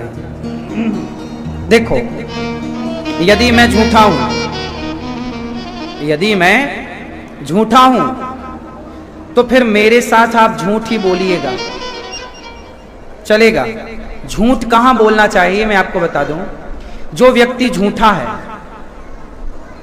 जो व्यक्ति झूठा है खुद, भला वो सच की कीमत क्या जाने। परंतु जो सच्चा है, उस सच्चे व्यक्ति से कभी झूठ मत बोलिएगा। सच्चे व्यक्ति से सच बोलिएगा, और झूठों से आप झूठ बोलते हैं कोई बात नहीं। लेकिन एक बात बताओ, मैं आपकी दुकान में आया, मैं ग्राहक हूं आपका माना की, और मैंने आपकी दुकान से कुछ वस्तु खरीदी, लेकिन वो वस्तु की कीमत तो मुझे पता थी ही नहीं। आपको तो पता थी कि ये बाजार में क्या कीमत है। भाई 2 रुपए की चीज है तो आप सवा 2 रुपए में दीजिए, 25 पैसे का मुनाफा आपको भी तो चाहिए। चलो 2.5 रुपए में दीजिए, 50 पैसे का मुनाफा रखिए। जो उचित मुनाफा है वो तो आप रखिए, वो उचित, वो धर्म है। पर मैं आपकी दुकान में आया, आपको लगा यार ये ग्राहक तो बढ़िया है, चलो लूट लेते हैं, तो आपने 2 रुपए की चीज 100 रुपए में पकड़ा दी। तो मैं तो जानता नहीं था कि ये 2 की है या 100 की, पर आपने जो मेरे साथ किया वो तो छल कर दिया। चूंकि मैंने आपके साथ कभी छल किया नहीं था, मैंने आपके साथ गलत किया नहीं, पर आपने मेरे साथ कर दिया, आपने गलत कर दिया। अब वो गलत जो किया है वो दंड आपको भोगना पड़ेगा। जो मेरे से आपने 98 रुपए ज्यादा ले लिए, वो 98 ना तुम बचा पाओगे, ना तुम्हारा बाप, ना तुम्हारी औलाद, वो तुमसे बचेगा नहीं। हाँ, ईमानदारी का जो आपका बनता था, रुपए 2 रुपए जो भी ईमानदारी का था, वो आपको बचता। तो आप झूठ छल करिए, पर वहां जहां सामने भी झूठा हो पर सामने सच्चा है, अच्छा है, उसके साथ मत करिए। देखो ना, महाभारत में ऐसा हुआ। क्या हुआ? महाभारत में गुरु द्रोणाचार्य का सिर काटा गया। एक झूठ फैलाया गया था भगवान कृष्ण के द्वारा कि अश्वत्थामा मारा गया। अब बताओ ये झूठ कौन फैला रहा था? जोर से, जोर से बोलो, आवाज आ रही है? पीछे वाली मैया, लाल पीली मैया, हरी, जा रही हो मेरी मां? सुनो, ये बताओ अश्वत्थामा मारा गया, ये झूठ किसने फैलाया था? सब लोग बताओ, किसने? भगवान श्री कृष्ण ने। अब आप मुझे ये बताओ कि भगवान कृष्ण भगवान होके ये क्यों झूठ फैला रहे हैं कि अश्वत्थामा मारा गया? क्यों? उत्तर दो, क्यों फैलाया? क्योंकि वहां झूठ की जरूरत थी। क्या जरूरत थी झूठ की? क्योंकि गुरु द्रोणाचार्य निर्दोष सेना को मारे डाल रहे हैं, निर्दोष सेना पर टूट पड़े थे, जरूरत से ज्यादा अपनी शक्ति का मिसयूज कर रहे थे गुरु द्रोणाचार्य। निर्दोष जनता मर रही थी, निर्दोष सेना मर रही थी, और गुरु द्रोणाचार्य साथ किसका दे रहे थे? दुर्योधन जैसे नालायक का। यदि गलत को रोकने के लिए झूठ का सहारा लेना पड़े तो भगवान ने कहा यह कूटनीति है, इस नीति का प्रयोग वहां करना चाहिए जहां गुरु द्रोणाचार्य वो कोई अच्छे तो थे नहीं। गुरु द्रोणाचार्य के सामने भरी सभा में द्रौपदी की साड़ी खिंच रही थी। द्रौपदी ने तो आपसे न्याय मांगा था ना, तब आप कहां न्याय कर रहे थे? जब आपसे न्याय मांगा गया तब आपने न्याय नहीं किया। जब गुरु द्रोणाचार्य के द्वारा चक्रव्यूह की रचना हुई और उसमें निहत्था अभिमन्यु मारा गया, एक योद्धा से एक योद्धा ही युद्ध करेगा ये नियम था, तो फिर एक योद्धा से जब 7 महारथी युद्ध कर रहे थे तब गुरु द्रोणाचार्य ने रोका क्यों नहीं? तब क्यों उन्होंने असत्य का साथ दिया? तब क्यों गलत किया? जब आप असत्य के राह पर होंगे, आप गलत करेंगे, तो फिर आपको सत्य का मुंह ना देखा जाएगा। असत्य के राह पर चलने वाला गलत व्यक्ति को बस मारना चाहिए। उसके लिए भगवान ने कहा कि इन्हें झूठ से मारना ठीक है, क्योंकि इन्होंने अधर्म से मारना ठीक है। पूछा गया कृष्ण से, क्या गुरु द्रोणाचार्य को अधर्म से मारना सही है? तब भगवान ने कहा इन्होंने धर्म किया ही कहां है? क्या द्रौपदी पुकार रही थी कोई आपकी शरण में आवे और आपसे सहायता मांगे और आप पावर रखते हैं, उसकी मदद कर सकते हैं, फिर भी आपने मदद नहीं करी, तो यह धर्म है या अधर्म है? तो आपने कौन सा धर्म किया? जब आपने अधर्म किया तो अधर्मी को अधर्म से मार देना ही धर्म है। इनके लिए सत्य क्या? सत्य तो उनके लिए जो सत्यवादी हो। झूठे के लिए सत्य क्या? भाई आप भी तो सत्य हो, सत्य की राह पर चलने वाले हो, तो आपके लिए फिर हम सत्य का प्रयोग करें। इसलिए महाभारत में श्री कृष्ण ने कर्ण को मरवाया अधर्म से, दुर्योधन मारा गया अधर्म से। क्यों? क्योंकि अधर्म की शुरुआत इन लोगों ने ही की थी। भरी सभा में किसी महिला के कपड़े उतारना कौन सा धर्म था? किस पुस्तक में लिखा है कि यह धर्म है? कौन कहेगा कि यह धर्म है? जब इन सब ने अधर्म किया है तो अब इनके लिए धर्म कौन देखेगा? इसलिए जब आप अधर्म करते हैं तो फिर धर्म की उम्मीद मत करिएगा।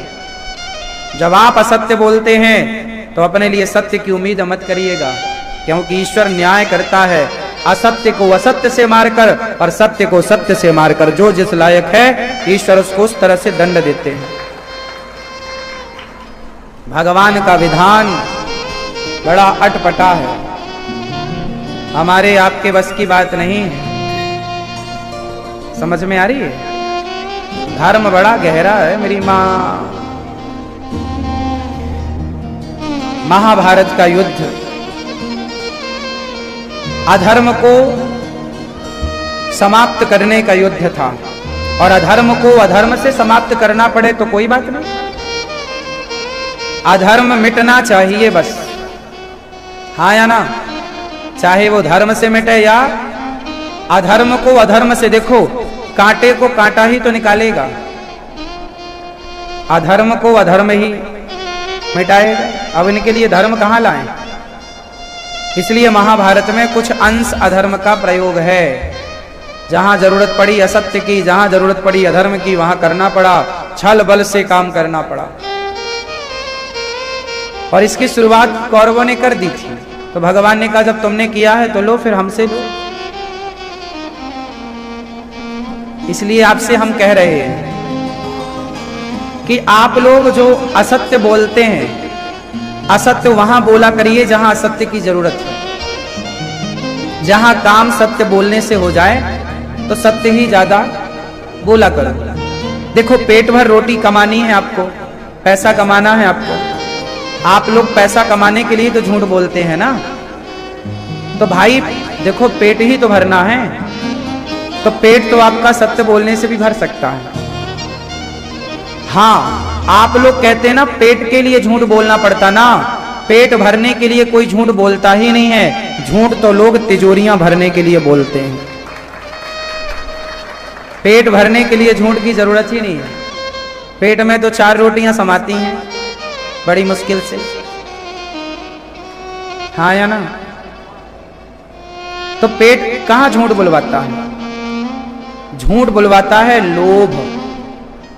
कौन बुलवाता है? हम धन्ना सेठ हो जाए, हमारे पास भी पैसा आ जाए।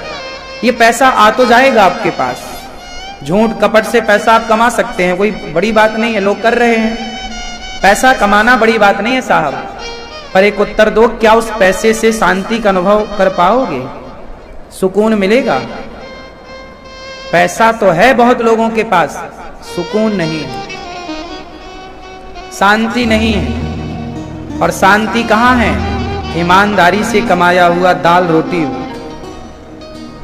दाल ना साहब, ईमानदारी मेहनत की रोटियां खाना, जो स्वाद उन रोटियों में होगा, बेईमानी की कमाई की रोटियों में स्वाद नहीं होता। आज इतनी सारी बीमारियां क्यों हैं? क्योंकि बेईमानी से कमाया धन निकलना तो है, कहीं से तो निकलेगा। पहले के लोग ईमानदारी की कमाते थे, बोलो हाँ। 1 रुपए की बेईमानी नहीं करता था कोई, बोलो हाँ। पहले के लोग क्या करते थे? अपनी मूंछ का बाल दे देते थे। सुना है ये दौर आप लोगों ने? अपनी मूंछ का एक बाल दे देते थे। पहले एग्रीमेंट नहीं होता था, पहले तो कह दिया सो कह दिया। दशरथ जी ने कह दिया कि मैं तुम्हें 2 वचन दूंगा, अब कह दिया। और कैकेयी ने वचन क्या मांग लिए कि राम को वनवास। दशरथ जी चाहते तो बैठ जाते, मैंने कब बोला था? नहीं देते दशरथ जी, तो क्या कर लेती कैकेयी? पर नहीं, प्राण जाए पर वचन की कीमत है। इसलिए ईमानदारी से पैसा कमाना बुरा नहीं है, रोटियां खाना बुरा नहीं है। कोशिश कीजिएगा, हमारे सदग्रंथ यही सिखाते हैं, ईमानदारी से जीवन जियो। भक्ति महारानी, नारद जी सारे तीर्थों में गए। सत्यम नास्ति तपः शौचम दया दानम न विद्यते उदरम भरणो जीवा वराकाह कूट भाषिणा। व्यर्थ की बातें लोग करते हैं। नारद जी वृंदावन आए, यहाँ एक उदास कन्या को देखा। बूढ़ा एक पुरुष इस तरफ, बूढ़ा एक पुरुष उस तरफ सो रहा। कौन हो देवी? महारानी ने कहा, अहम भक्ति ऋतिख्याता इमऊ में तनयऊ मतौ। अहम भक्ति ऋतिख्याता इमऊ में तनयऊ मतौ। ज्ञान वैराग्य नामानौ काल योगेन जर्जरौ। अहम भक्ति, मेरा नाम भक्ति है, ये मेरा बेटा ज्ञान, ये वैराग्य मेरा पुत्र है। देवी आप परेशान कैसी हैं? महाराज जब से कलयुग आया, ना कोई भक्ति समझता, ना ज्ञान, ना वैराग्य। भक्ति बोली कि देखो कलिकाल में भक्ति तो फिर भी ठीक, पर ज्ञान वैराग्य की हालत अच्छी नहीं है। अब भक्ति महारानी बोली मैं चली जाऊंगी। नारद जी ने कहा नाना कहीं मत जाओ, मैं प्रयास करता हूं। तब नारद जी ने भक्ति ज्ञान वैराग्य को सनकादियों के कहने पर श्रीमद् भागवत की कथा सुनवाई।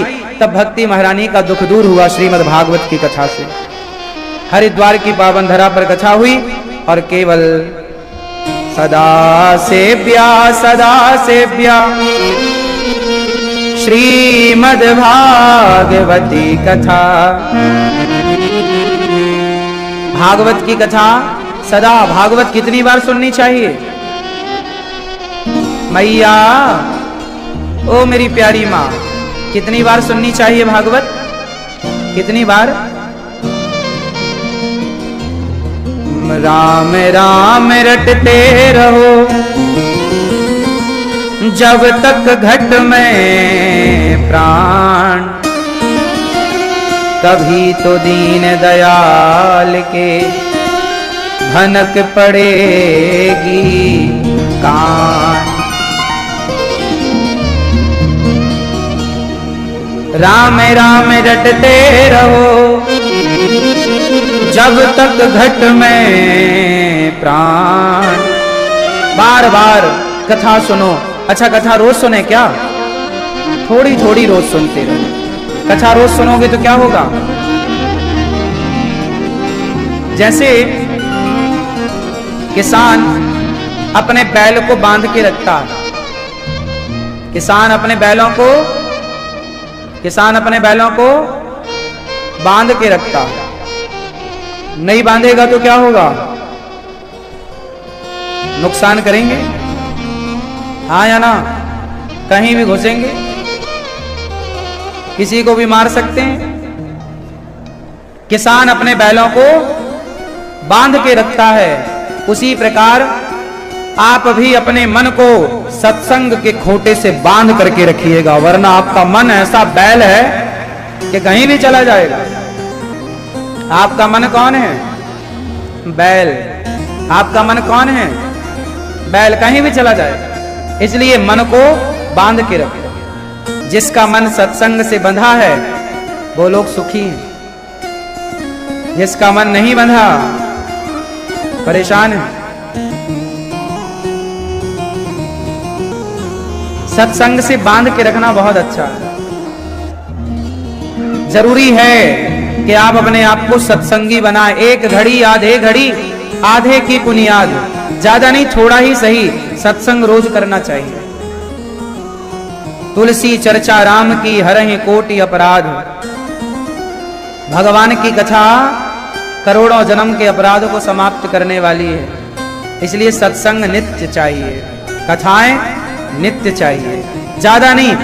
आप अपने बच्चों को सत्संग से जोड़ के रखेंगे तो भटकेंगे नहीं। पहले के लोग कथाएं कीर्तन रोज करते। पहले के लोग बढ़िया थे, दिन भर काम करते थे, शाम को मंदिरों में जाके थोड़ा सत्संग कर लेते थे तो संतुलन हो जाता था। अब आप क्या करते हो? काम तो करते हो, सत्संग करते नहीं। क्या है? मशीन होती है ना, वो चलते चलते गर्म हो जाती है तो बंद करना पड़ता है उन्हें, ठंडा हो जाए। ठंडी होती रहे, गर्म ही रहेगी तो खराब हो जाएगी। ऐसे ही आप ना दिन भर काम करते हैं तो दिमाग हो जाता है गर्म। पर जब आप सत्संग करते हैं तो आप सच्ची बताओ, सत्संग करने से दिमाग गर्म होता है कि ठंडा? बताओ। हाँ, सत्संग ही ऐसा है जो दिमाग को ठंडा कर सकता है। दूसरे कोई दवाई नहीं है जो दिमाग को ठंडा कर सके। इसलिए सत्संग करने की आवश्यकता है। हाँ या ना?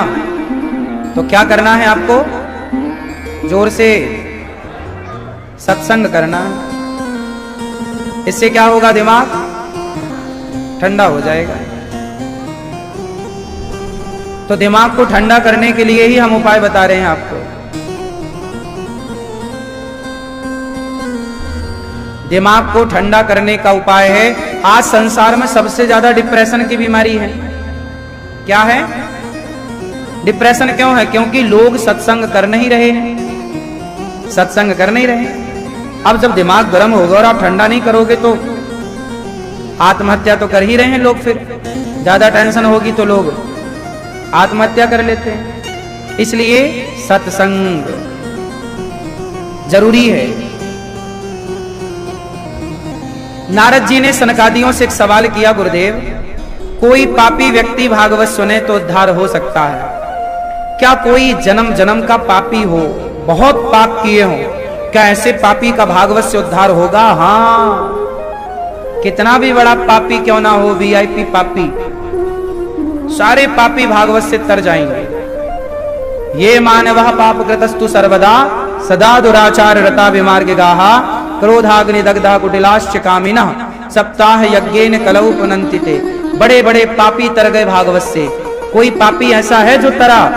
एक नदी थी, तुंगभद्रा नदी। उस नदी के किनारे एक गांव था। गांव का नाम था उत्तमपुर। उस गांव में एक पंडित जी रहते थे, नाम था आत्मदेव।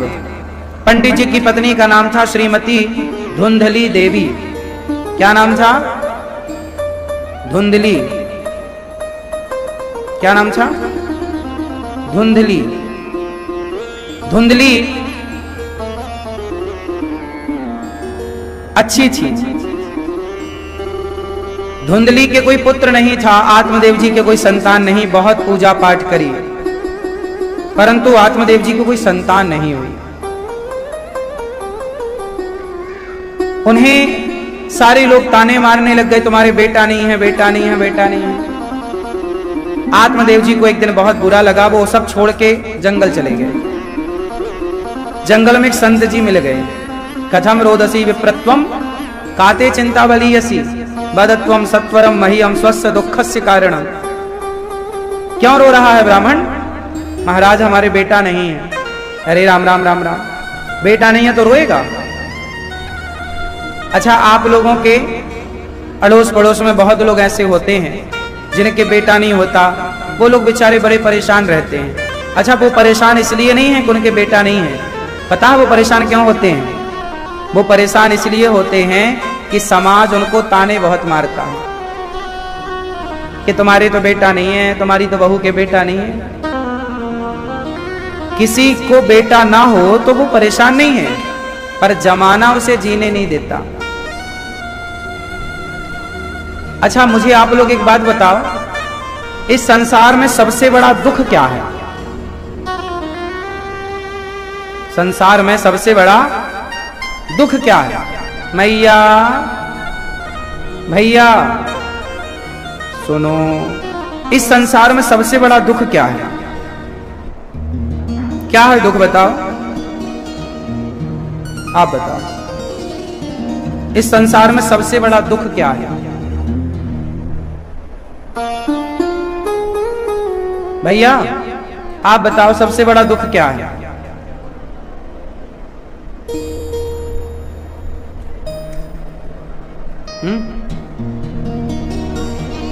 आप एक काम करो, आप में से कितने लोग दुखी हैं पहले ये बताओ हमें। आप लोग एक काम करना, मैया अभी यदि हम आपका दुख सुनने लग जाए ना तो सारे लोग अपना अपना दुख रोने लग जाएंगे। अब आप लोग एक छोटा सा काम करिएगा, आपका जो दुख है ना वो एक कागज में लिखिएगा। आप अपना दुख कागज में लिखिएगा, एक पर्ची बनाइएगा, और फिर आपका भी दुख और आपका भी दुख और आप सबका दुख मैं एक जगह कलेक्ट कर लूं, सारे लोगों से पर्चियां ले लूं। आप भी अपना दुख दीजिए लिखकर, आप भी अपना दुख दीजिए लिखकर, और सारे दुखों को हम एक बर्तन में डाल दें, मतलब सबकी पर्चियां डाल दें और सारी पर्चियों को मिक्स कर दें, और फिर उनमें से एक पर्ची आप उठाएं और आप पर्ची खोलें, और शर्त यह होगी कि आपने जो अपना दुख डाला है उस पर्ची में लिखकर, तो आपसे जिसका दुख कम हो उसका दुख आप ले लें। आपसे जिसका दुख थोड़ा सा, आपको क्या लगता है कि मेरा दुख ज्यादा है, लेकिन आप ये गलत सोचते हैं। कभी प्रैक्टिकल करके देखिएगा, आप कहते हैं मेरा दुख ज्यादा है, पर जब आप संसार का दुख सुनने जाएंगे ना तो आपको लगेगा यार मेरा तो दुख है ही नहीं कुछ, संसार में तो इतने दुखी लोग पड़े हैं। हाँ या ना? ये बात सही है कि गलत है? आपका तो दुख कुछ भी नहीं है, संसार में जाकर देखो लोग किस तरह से दुखी हैं। ये बात सही है कि गलत है? मैया देखो, मैया सो रही है मस्त, देखना है, जगाना मत। हाँ मैया, हो गई नींद पूरी? मैया पगल में देख रही, तुम सो रही थी क्या? सो खुद रही थी। मैया नींद आ गई मेरी माँ। सुनो, अच्छा बताओ, आपका दुख बड़ा है या औरों का? जोर से, आपका दुख ज्यादा है या औरों का? हाँ, इसलिए आप ये मत कहो कि हमारा दुख ज्यादा है। एक महिला बोली, महाराज जी हमारी 2 बेटियां हैं, हम बहुत दुखी हैं। काय बात का दुख है? बोले हमारे 2 बेटियां हैं, बेटा नहीं है, बहुत दुखी हैं। तो फिर मैं बोला कि आप बैठो, मैं अभी आपको किसी से मिलाता हूं। तो वो बैठी, तब तक एक दूसरी मैया आई, महाराज जी मेरे कोई बच्चा नहीं हो रहा है। मैंने कहा बेटी है? नहीं बेटी नहीं, भगवान से प्रार्थना एक बेटी दे दे। मैं कहा चलो जरा हमारे साथ। मैं ले गया उस मैया को और उस मैया से मिलाया जिसकी 2 बेटियां थी। एक वो है जिसकी 2 बेटियां हैं फिर भी रो रही है, और एक ये है जिसकी कुछ नहीं है और ये चाहती है कि मेरे तो एक बेटी ही हो जाए। हाँ या ना? तो मैंने दोनों को मिलाया। मैंने पूछा आप बताओ किसका दुख ज्यादा है? जिसकी 2 बेटियां थी उसका दुख ज्यादा था, या जिसकी एक भी संतान नहीं थी उसका दुख ज्यादा था? जोर से। मैया आज आप लोग बोल नहीं रहे हैं कुछ। किसका दुख ज्यादा था भैया? जिसकी एक भी संतान नहीं थी। लेकिन उसे क्या लग रहा था, मैं दुखी हूं, मेरे बेटा नहीं है। अरे तू अच्छी है, कम से कम बेटियां तो हैं, उनको देख जिनके कुछ नहीं है। अब वो रोने लग गई जिसके बेटा बच्चा कुछ भी नहीं था, ना बेटी ना बेटा, वो रोने लग गई। बोले गुरुजी भगवान ने हमारे साथ बड़ा गलत किया, ना बेटी है ना बेटा है, शादी को 5 साल हो गए, कुछ भी नहीं है। मैंने कहा बैठो, मैं अभी आपको किसी से मिलाता हूं। तभी एक मैया आई, गुरुजी मैं बहुत दुखी हूं। क्या हुआ? बोले मेरे कुछ महीने हो गए, मेरे पति की मृत्यु हो गई। मैंने कहा चलो मेरे साथ।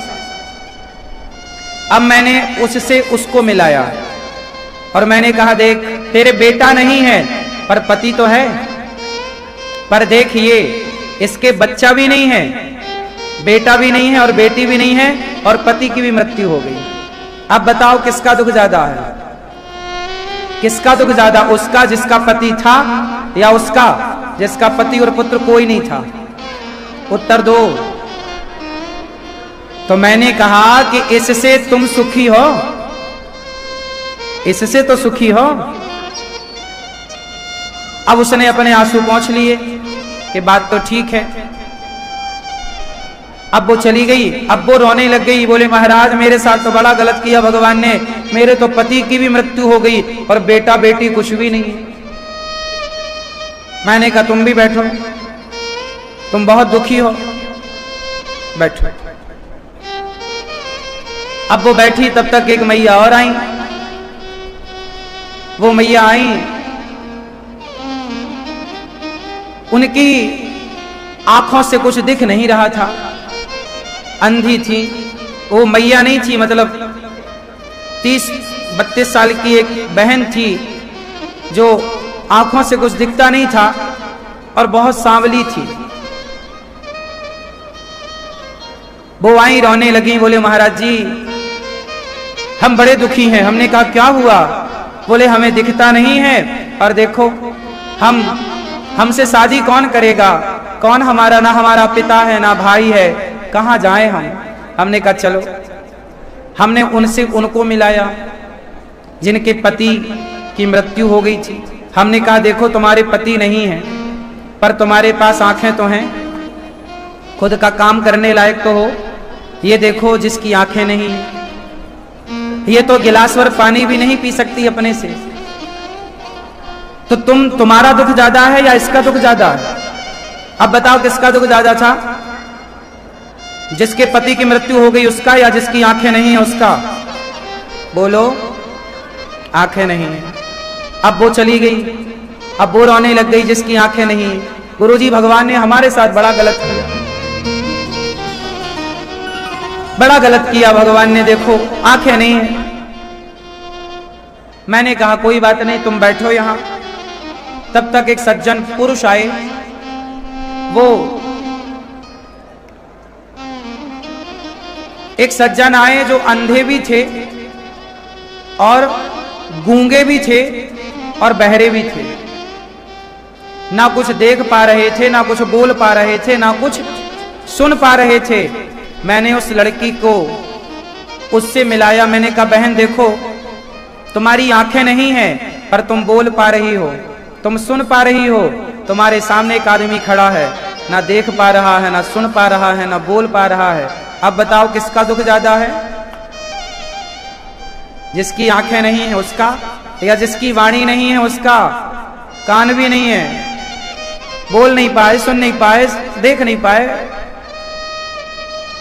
अब वो दुखी, उससे भी दुखी वो जो चल नहीं पा रहा है, जो घिसट रहा है।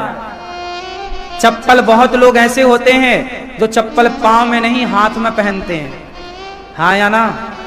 आप में से कितने लोगों ने देखा है कुछ लोगों को हाथ में चप्पल पहनकर घिसटते हुए? चप्पल आप लोग पांव में पहनते हैं, पर कुछ लोग हाथ में पहनने के लिए मजबूर हैं। आप कहते हैं हम बड़े दुखी हैं। दुखी वो हैं जो चप्पल हाथ में पहनते हैं। वो कहें कि हम दुखी हैं तो समझ में आता है, पर तुम कहते हो कि हम दुखी हैं। तुम्हारा दुख कुछ भी नहीं है भैया, जो दिया है विधाता ने बहुत है। ये तुम्हारी इच्छाएं, तुम्हारी जरूरत से ज्यादा इच्छाएं तुम्हें परेशान करती हैं। तुम्हें लगता है हमारे ऊपर दुख है, दुख नहीं है, इच्छाएं परेशान कर रही हैं। बेटे की इच्छा, बेटी की इच्छा, पत्नी की इच्छा, पैसे की इच्छा। जरा सोचिए कि आप सारी इच्छाओं को छोड़ दें तो आपका दुख क्या है? क्या दुख है आपका? क्यों? अभी आपने हाथ उठाया था, क्या दुख है आपका? अब बताओ, अभी हमने जिस दुख की बात की, क्या वो दुख इतना बड़ा दुख है आपका? कम है? बहुत कम है कि बहुत ही कम है? फिर इसलिए ये क्यों कहना कि हम दुखी हैं? ये भी कहो ना कि विधाता जो आपने दिया वो बहुत दिया है, बहुत सुखी हैं। हम नेगेटिव क्यों सोचें कि हम दुखी हैं? हम पॉजिटिव क्यों ना सोचें कि हम बहुत जोर से। आप में से कितने लोग सुखी हैं? आप नहीं हैं। इसलिए हम बहुत सुखी हैं। हमारे पास चलने को पांव हैं, उठाने को हाथ हैं, देखने को आंखें हैं, सुनने को कान, बोलने को वाणी। यही हमारा तो धन है ना मेरी माँ। आपके पास पैसा बहुत हो पर आंखें ना हो तो आप सारा पैसा लुटा देंगे आंखों में। आपके पास पैसा हो पर कान सुनने ना लग जाएं, बहरे हो जाएं, आप सारी दौलत लुटा सकते हैं कानों के इलाज में। मतलब दौलत से ज्यादा आपकी आंख कीमती है। आपके पांव में कोई कष्ट हो जाए और करोड़, डॉक्टर बोले कि 1 करोड़ लगेगा, तो आप कर्जा लेके आप अपने पांव का उपचार करेंगे। मतलब आपका स्वस्थ शरीर, इस संसार की ऐसी कोई संपत्ति नहीं है जो आपके स्वस्थ शरीर से बड़ी हो, कीमती हो। सबसे कीमती कौन है? सबसे कीमती क्या है? आप कीमती हैं, आपका स्वास्थ्य कीमती है। हाँ या ना? तो जिसके पास स्वस्थ शरीर है वो अमीर है, और जिसके जीवन में रोग है, रोगी आदमी कहे कि हम गरीब हैं क्योंकि हमारा रोग है, तो समझ में आता है कि चलो भाई तुम रोगी हो पर आप स्वस्थ हैं। और सामान्य रोग तो चलता है, बड़ा कोई रोग ना हो आपके जीवन में। सर्दी जुकाम तो सबको ही लगी रहती है, क्यों जी? पर मेरा मानना है कि जीवन में कष्ट कितना भी हो पर उस कष्ट पर ध्यान ना देकर इस बात पर ध्यान देना चाहिए कि प्रभु जो कुछ है वो बहुत है आपकी कृपा से, हम बहुत सुखी हैं। हम बहुत सुखी हैं। ये दास अनिरुद्ध, हम बचपन में जब भीख मांगते थे घर घर जाकर गांव में, तब भी हमने कभी नहीं कहा कि हम बहुत दुखी हैं। तब भी हम कहते थे हम बहुत सुखी हैं, जबकि भीख मांगते थे। खाने को भरपेट रोटियां नहीं थी, फिर भी कहते थे सुखी हैं, बहुत बढ़िया है। और आज भी विधाता ने जो दिया है, आज भी कहते हैं कि सुखी हैं।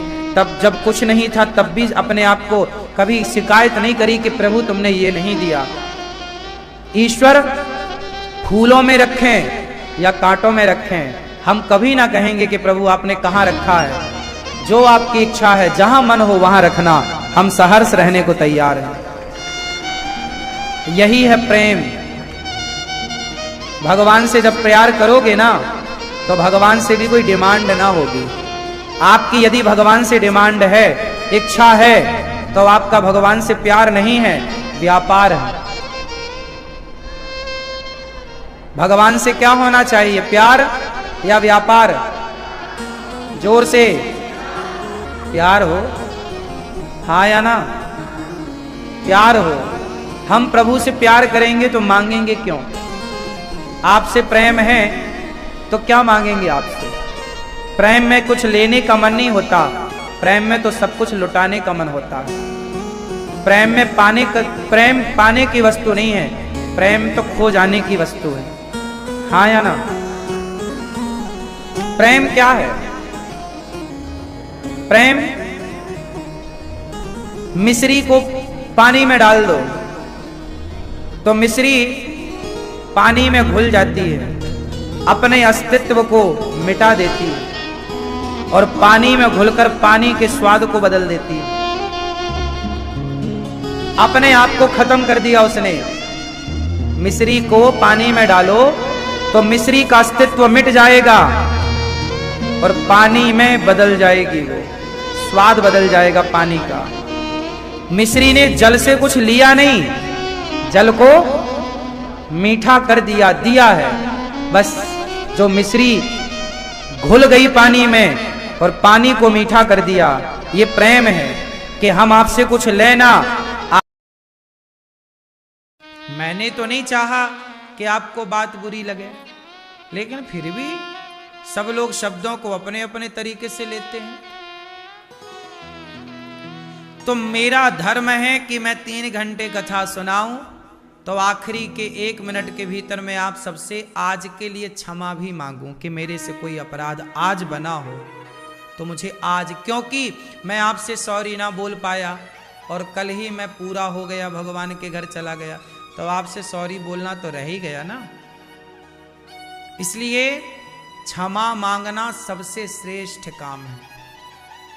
जो सबसे बड़ा होता है वही क्षमा मांगता है, जो बड़ा नहीं होता वो कभी झुकता वही है जिसमें जान होती है। अकड़ तो मुर्दे की। इसलिए सॉरी कहो, क्षमा मांगो अपनी मां से, मां मैंने कोई अपराध किया हो तो क्षमा कर दो। पिता से क्षमा, पत्नी से क्षमा, पति से क्षमा, पुत्र से क्षमा। ये नहीं कि नहीं मैं बेटे से क्षमा क्यों मांगू। अरे यही तो विचार का खेल है साहब, यही तो तुम्हारे अभिमान को पिघलाएगा। जब तक तुम क्षमा नहीं मांगते तब तक तुम्हारा घमंड तुम्हारे भीतर रहता, लेकिन जब तुम क्षमा मांगते हो तो तुम्हारा घमंड पानी बन करके बह जाता है, तुम निष्पाप हो जाते हो। आप पापी तब तक हैं जब तक क्षमा नहीं मांगी। राम ने हनुमान जी को भेजा, भैया ओ मोबाइल वाले भैया, राम जी ने हनुमान जी को भेजा, जाओ रावण से कह देना कि वो क्षमा मांग ले। एक बात बताओ, रावण ने सीता मां को चुराया, गलती की, लेकिन रावण यदि क्षमा मांग लेता तो राम क्षमा कर देते कि नहीं? अंगद जी समझाने गए ना कि अभी भी मौका है, सीता मैया को वापस कर दो और चलो शरण में, राम तुम्हें क्षमा कर देंगे। राम तो तैयार थे क्षमा करने के लिए। तुमने क्षमा मांगी कब? अभिमान था, मैं क्यों झुकूं भाई, मैं तो रावण, इतना बड़ा रावण, लंकापति रावण। राम तो वनवासी आदमी है, वो मुझे क्या मारेगा, मैंने इंद्र को हरा दिया युद्ध में, मेरी तो सोने की लंका है। घमंड था रावण को, मुझे कोई हरा नहीं सकता। मेरा बेटा मेघनाथ बड़ा बलवान है, मेरा भाई कुंभकर्ण बड़ा बलवान है, मेरे कुर्सी के नीचे देवता रहते हैं, शनि उल्टा लटके रावण की कुर्सी के नीचे। बोलो हाँ, घमंड तो था साहब, लेकिन वो घमंड ने रावण का सत्यानाश कर दिया। एक बार रावण सॉरी कह देता, एक बार कान पकड़ के हे राम मुझे क्षमा कर दो, इतनी सी लाइन कह देता तो पूरा रामायण बच जाती, पूरा लंका का नाश बच जाता, एक लाइन। लेकिन आप भी कम नहीं हो, आप भी टूट जाते हो पर झुकते नहीं हो। आप भी रावण के ही पद चिन्हों पर चल रहे हो। तुम अपना लाखों का नुकसान कर लेते हो पर सॉरी नहीं बोलते हो। तुम्हारी भी तो अकड़ है, तुम्हारा भी तो घमंड है, ये इससे बड़ी कोई बेवकूफी नहीं होती। रोज अनिरुद्धाचार्य आप सबसे क्षमा चाहता है, कोई पाप कोई अपराध मेरी वाणी से हुआ हो तो। जब मैं क्षमा मांगता हूं ना तो मेरा घमंड समाप्त हो जाता है। मेरे भीतर घमंड को ठहरने की जगह ही नहीं मिलती। जब आप झुकते नहीं हैं तो घमंड पनपता है, अभिमान एटीट्यूड पनपता है, भीतर भीतर बढ़ता। अरे मैं कम हूं क्या, मैं क्यों सॉरी बोलूं, क्यों झुकूं। इसलिए अपने माता को, पिता को, गुरु को, बड़ों को प्रणाम करने की बात है। मेरे भीतर घमंड होता ना साहब तो मैं किसी माँ के पांव कभी ना दबाता। जिनके भीतर घमंड है वही घमंड तो तुम्हें माँ के चरणों में भी झुकने नहीं दे रहा है, पागल। आजकल बेटा भी अपने माँ के पांव कहां छू रहा है, घुटने छू रहा है। और सुनो, गर्लफ्रेंड के संग सेल्फी डाल रहा है, कहीं घूमने गया पार्क में सेल्फी डालता है। आप युवाओं की जरा पूरी पोस्ट चेक कर लेना, शायद एक दो बेटा ऐसे मिलेंगे जो माओ के पांव छूते हुए की सेल्फी डालते हैं। उनका ईगो, अरे पांव में पड़ के कौन फोटो खिंचाता भाई। हाँ? आजकल बेटे कहां मां के पांव छूते हुए की फोटो शेयर कर रहे हैं। बोलो हाँ, हाँ गर्लफ्रेंड के संग कॉफी की फोटो डली होगी, कॉफी पीते हुए की। सही है कि नहीं। याद रखना साहब, पांव तक ना सब लोग नहीं पहुंचते। तुम मेरे कंधे पे हाथ आसानी से रख लोगे, कंधे तक सब पहुंचते हैं। बोलो हाँ, कंधे तक सब पहुंचते हैं, पांव तक सब नहीं पहुंचते। पांव तक पहुंचा अनिरुद्धाचार्य, उन माओ के चरणों तक पहुंच गया। इसलिए आज पूरी दुनिया ये दास अनिरुद्ध की सेवाओं को, गौरी गोपाल, एक मैया आज मेरे पास आई और मैया ने कहा बेटा यहां जितनी सेवाएं हैं उन सेवाओं को मैं प्रणाम करती हूं। सेवाओं को लोग प्रणाम कर रहे हैं क्योंकि मैं पांव तक पहुंचा। मैं ऊपर नहीं गया, मैं नीचे गया। सारे लोग ऊपर जाना चाहते हैं, ऊपर जाओ, विकसित हो, विकास हो आपका और आप तरक्की करें और बड़े बने। मैं बड़ा नहीं, मैं छोटा बनने के लिए झुका। तुम अपनी मां के पांव कब दबाए थे आखिरी बार, याद है कुछ? मैं वृद्ध माताओं के चरण रोज दबाता हूं, लगभग रोज का मतलब है जब मैं बाहर कथाओं में होता हूँ तो बाहर ही होता हूँ, फिर नहीं हो पाती, लेकिन लगभग रोज, लगभग। और एक माँ के नहीं, एक दिन में कम से कम 25, 30, 40 माताओं के चरण नित्य। अब बताओ मेरे भीतर अहंकार को ठहरने की जगह बची? जो चरणों से झुकता, चरणों की तरफ भागता है, वो बड़ा है। इसलिए आप भी अपने मां के पांव दबाओ। पांव बड़ी चीज है। इसलिए हम आपसे कहते हैं कि